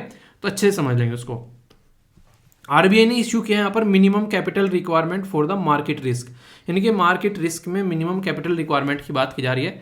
और ये जो कॉन्सेप्ट है मिनिमम कैपिटल रिक्वायरमेंट का, ये बेसल कमेटी के द्वारा ये यहाँ पर पब्लिश किया गया था कि minimum capital requirement for the market risk, ठीक है। ऐसे नहीं घर से निकल के चलो तो इतने पैसे रख लेना, ठीक है, इतने नहीं यार थोड़े से और रख लेना दूसरी जेब में, पता चला कहाँ पर जरूरत पड़ जाए। घर से जा रहे हो, मम्मी पापा कहते हैं कि ठीक है ये लो 1000 रुपये, चलो 500 रुपये और ले लो, पता नहीं कहाँ जरूरत पड़ जाए, ठीक है। तो ये वाली बातें हैं। जीएसटी काउंसिल के बारे में अभी यहाँ पर बात की जा रही है। तो बात की जा रही है कि अभी टैक्स लगाने की बात की जा रही है जो सर्विसेज सप्लाई की जाती है by the court and the tribunal, उनके ऊपर। और इंटरेस्टिंग तो यहाँ पर ये है राब, और इसी के साथ में लिक्विड जैगरी बोलते हैं इसको, सीरा टाइप का जो होता है। 18% जो यहाँ पर इसके ऊपर टैक्स हुआ करता था उसको नील कर दिया है। ये अगर लूज है यानी कि पैकेट में नहीं है, और अगर पैकेट में है तो उस पर भी ओनली 5% लगाया जा रहा है। तो ये एक काफ़ी बड़ा स्टेप यहाँ पर भी देखने को मिला, ठीक है। तो इस तरीके से क्वेश्चन कई बार आप लोगों के बनते हैं। आगे बात करें, इंडिया और यूएई के द्वारा बात की जा रही है किसके बारे में, business council to boost bilateral trade and investment. तो तो ये काफ़ी इंटरेस्टिंग एक आप लोगों से बन सकता है। किसके साथ में हम लोग business council to boost bilateral trade and investment, तो ये है यूएई, यूनाइटेड अरब एमिरेट्स, ठीक है। 12th वर्ल्ड हिंदी कॉन्फ्रेंस जो है वो रिसेंटली कंक्लूड कहाँ पर हुई, ये है नाड़ी। नाड़ी कहाँ पर है, फिजी के अंदर में। तो यहाँ से इंटरेस्टिंग क्वेश्चन आप लोगों के लिए वैसे बन सकता है अगर इसके बारे में थोड़ी सी बात की जाए। तो हल्का सा आइडियाज़ के बारे में आप लोगों को बता देता हूँ। फिजी एक ऐसा देश है जहाँ पर अगर मोटे मोटे तौर पर बोलूँ तो 30% के करीब उनकी पॉपुलेशन जो है वो इंडियन डिसेंट की है और हिंदी बोलती है। आप लोग समझ सकते हैं कि हमारे देश के बाद में सबसे ज़्यादा अगर कोई कहीं हिंदी बोलता है तो फिजी में आप लोगों को देखने को मिलेगा। तो अभी यहाँ पर रिसेंटली फरवरी के महीने में यहाँ पर वर्ल्ड हिंदी कॉन्फ्रेंस हुई, जिसकी वजह से काफ़ी ज़्यादा न्यूज़ में भी आ गया है। तो यहाँ पर एक तरीके से फर्स्ट टाइम फिजी जो है होस्ट कर रहा था ये कॉन्फ्रेंस, तो ये इसके चलते भी यहाँ पर ये न्यूज़ में था। इसके बारे में कुछ बेसिक बातें अगर मैं आप लोगों को बताऊँ, सबसे पहले वर्ल्ड हिंदी कॉन्फ्रेंस कहाँ पर हुई थी अगर कोई आप लोगों से पूछे, तो ये इंडिया के अंदर में हुई थी 1975 में, इंदिरा गांधी जी के टाइम पर। 1976 में ये पोर्ट लुइस के अंदर मॉरिशस में हुई थी। फिर 1983 में फिर इंडिया में हुई, फिर मॉरिशस में हुई। मॉरिशस में बहुत हिंदी स्पीकिंग लोग आप लोगों को देखने को मिलेंगे। फिजी में पहली बार हुई और इससे पहले भी 2018 में हुई थी, वो भी मॉरिशस में हुई थी। तो ये कुछ ऐसी चीज़ें हैं। साउथ अफ्रीका में हो चुके हैं, even United state of America में थी 2007 में, ये आप लोग याद रखिएगा, ठीक है। मध्य प्रदेश में देखने को मिली थी भोपाल में 2015 में, यानी कि इंडिया में कई बार हो चुकी है। इंडिया में अगर टोटल आप लोग मिलाकर देखोगे तो 4 बार लगभग यहाँ पर आप लोगों को इंडिया में 3 बार इंडिया में आप लोगों को होती ही नजर आएगी, ठीक है। तो इसके बारे में बेसिक इन्फॉर्मेशन है, थोड़ा सा आइडिया रख सकते हैं। जैसे बात करें यहाँ पर वर्ल्ड हाईएस्ट वेदर जो स्टेशन है वो माउंट एवरेस्ट पे यहाँ पर बनाया जा रहा है, तो ये एक डायरेक्ट क्वेश्चन बन जाएगा। इंटरकॉन्टिनेंटल बैलिस्टिक मिसाइल जो है ये नॉर्थ कोरिया ने कंफर्म किया है, ठीक है। मोस्ट पावरफुल स्टेप है यहाँ पर, अगर कोई आएगा तो अब उसको उड़ाएगा, ठीक है। ये बोल रहा था मैं जब सीरिया के बारे में बातें कर रहा था। लगभग 46,000 के करीब लोग जो हैं उनकी जान जा चुकी है अब तक, जो काउंट किए जा रहे हैं। अभी भी नंबर जो है बढ़ते जा रहे हैं। तो यहाँ पर तुर्की और सीरिया के अंदर में इतना भयानक ये भूकंप देखने को मिला था, ठीक है।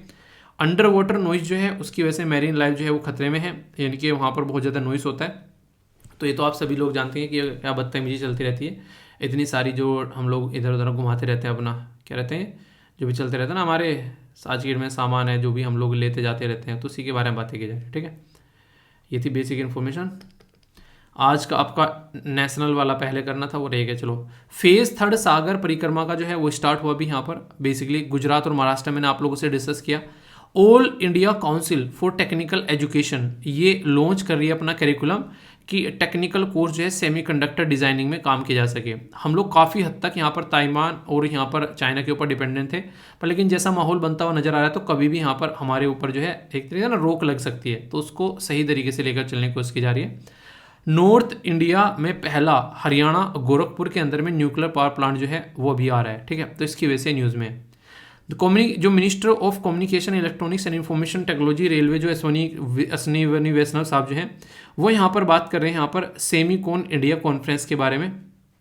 Semicon India conference of electronics manufacturing supply chain, ये दिल्ली के अंदर में यहाँ पर बेसिकली इसको इनोग्रेट किया गया। तो बहुत सारी ऐसी चीज़ें हैं आने वाले टाइम में जो चेंज होती है आप लोगों को नजर आएंगे। ये थोड़ा सा मैं डिटेल में आप लोगों को बता देता हूँ। इंपॉर्टेंट पर्सनैलिटी इन न्यूज़ जो आप लोगों को देखने को मिलती हैं, तो यहाँ से डायरेक्ट क्वेश्चन आप लोगों के लिए कई बार बन जाते हैं। तो यहाँ पर हम लोग बात करें किसके बारे में, इनके बारे में। ये वही है पर्सन इन न्यूज़, मैंने आप लोगों से पूछा था जवाहर लाल, इनका नाम भी जवाहर लाल ही है, ठीक है। जवाहर लाल दारदा इनको बेसिकली बोलते हैं। तो जवाहर लाल दारदा जी जो थे उनका जन्म जो है 2 जुलाई 1923 में हुआ था। तो अभी यहाँ पर जो आगे 2 जुलाई आएगा 2023 का 100 साल पूरे हो जाएंगे, तो इनका ये 100वीं बर्थ एनिवर्सरी हम लोग सेलिब्रेट कर रहे हैं।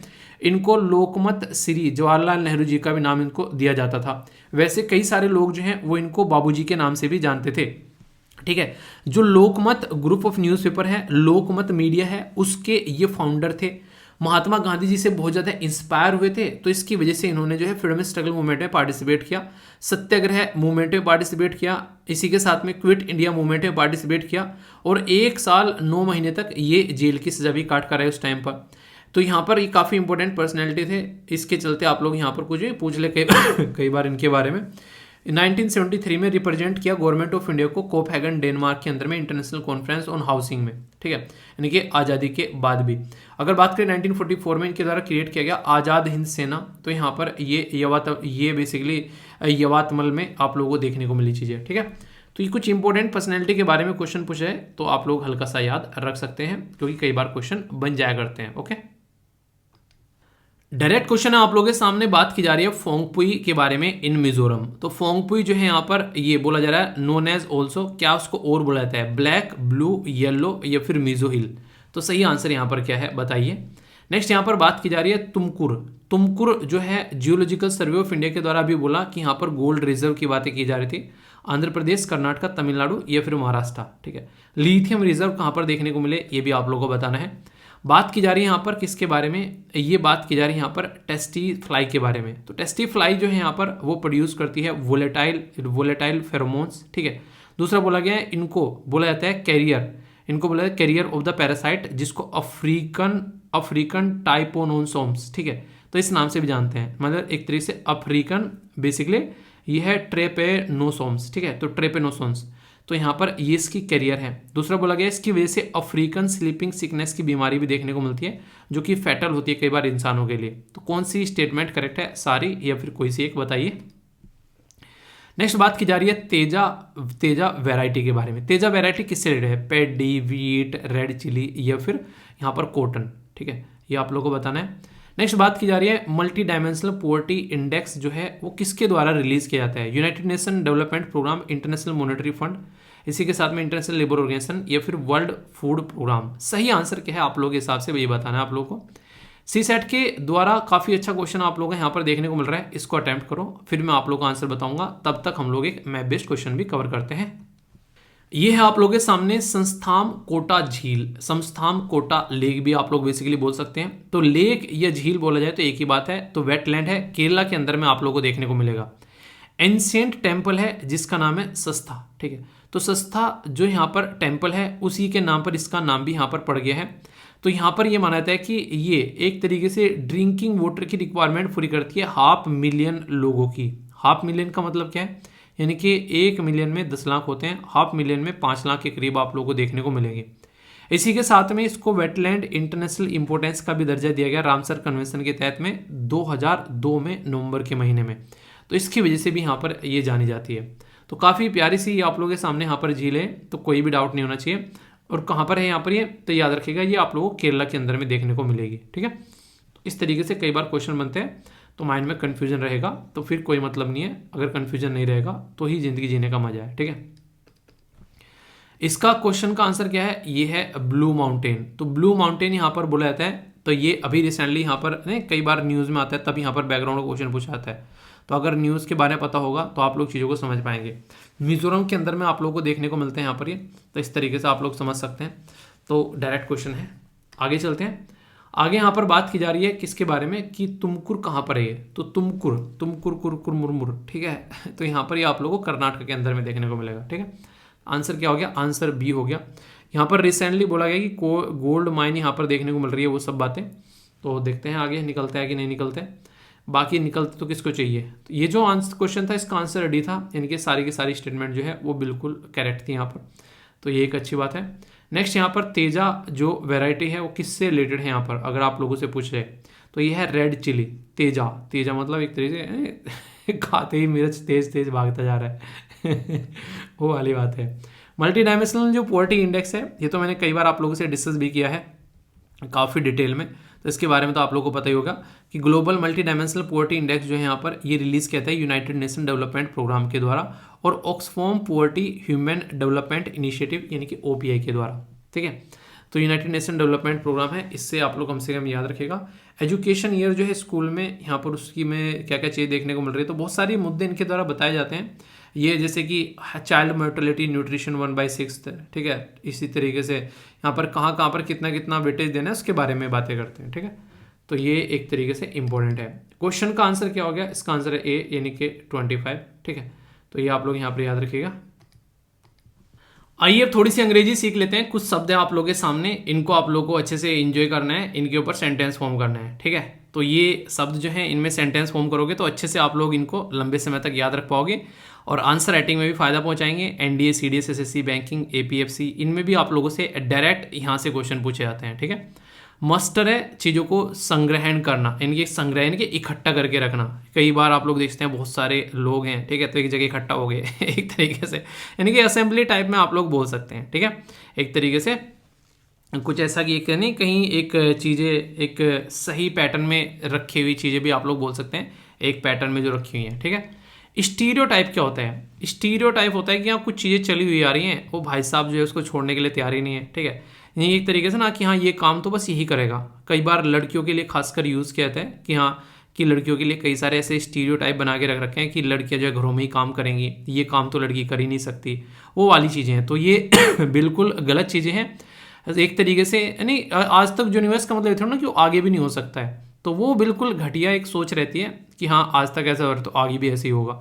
अरे कुछ फ़ायदा हो रहा है अगर उसको ऐसे होने से तो सही है, उसको कंटिन्यू रखो। अगर फ़ायदा नहीं हो रहा तो चेंज कर लो, क्या जा रहा है यार, कौन सा जीएसटी लग रहा है, ठीक है। इवेंटफुल यानी कि घटने वाला, कुछ भी ऐसा एक नहीं कुछ कुछ ऐसी चीज़ हो जाना जो कि दिलचस्प हो, रोमांचित हो करने वाली एक तरीके से। लैकेडेसिकल ये होता है अधूरा, आधा अधूरा ज्ञान। कई बार आप लोगों ने देखा होगा कि आधी अधूरी चीज़ें इंसान जो है देख लेता है और फिर दिक्कतें झेलता हुआ रहता है, ठीक है। तो एक तरीके से कई बार आधा अधूरा आप लोग ऐसे बोल सकते हैं कि बोल दिया कि क्या करना है, आईएएस की तैयारी करनी है, ठीक है, पर लेकिन पढ़ते हुए सामने वाले को दिक्कत हो रही है, पढ़ने के लिए तैयार ही नहीं है इंसान, ठीक है। अगर यार कोई चीज़ आप लोग बोल दे कि आप लोगों को वेट लिफ्टिंग करनी है, ठीक है, आप लोगों को मतलब एक तरीके से गोल्ड जीतना है भाला फेंक में, भाला जो है आप लोग पकड़ने को तैयार ही नहीं हो, तो कहाँ से जीतोगे यार। तो वही जीतेगा नीरज चोपड़ा ही फिर तो, ठीक है, जो कि भाले से प्यार करता है। तो ये समझ सकते हैं आप लोग, जिस चीज़ से प्यार करते हो वो चीज़ें फिर देखनी पड़ेंगी, ठीक है। रिटेलिएशन क्या होता है? प्रतिशोध लेना। सामने वाले ने कुछ कर दिया, उसने एक दांत तोड़ा, आपने दो तोड़ दिए उसके, ये हो गया रिटेलिएशन। तो रिवेंज भी आप लोग बोल सकते हैं, रिटेलिएशन वगैरह। तो ये शब्द हैं, कई बार आप लोगों को न्यूज़ में देखने को मिलते हैं। तो कन्फ्यूजन नहीं होना चाहिए, सेंटेंस फॉर्म करोगे तो लंबे समय तक याद रख पाओगे। और देखो यार वही बात है कि जैसे चींटी होती है ना, वो अपना जब एक तरीके से नहीं बारिश से पहले अपना घर बनाकर उसमें इकट्ठा करके सामान बैठ जाती है अंदर ले जाकर, ताकि बारिश आए तो उसकी ज़िंदगी जो है वो आसानी से चलती रहे। तो हर एक इंसान मेहनत करता है, इस धरती पर जो भी प्राणी है ना वो मेहनत कर रहा है, बिना मेहनत के किसी को नहीं मिला है। तो आप लोग क्यों सोच रहे हो कि आप लोगों को मिल जाएगा? तो मेहनत करो ज़िंदगी में, और तभी जो है ज़िंदगी में कुछ अच्छा मिलेगा, ठीक है। तो अच्छे से लाइफ को एंजॉय करो। तो इसलिए मेहनत करने से कभी डरो मत, आप नहीं करोगे कोई और करेगा, वो ले जाएगा फिर चीज़ों को उठाकर। तो इसलिए ध्यान रखो कि मेहनत करने से ना तो आज तक कोई मरा है और ना ही मरेगा। आप लोगों को हमेशा ज़िंदगी में अगर आगे बढ़ना है तो मेहनत से एक तरीके से प्यार आप लोग करना पड़ेगा।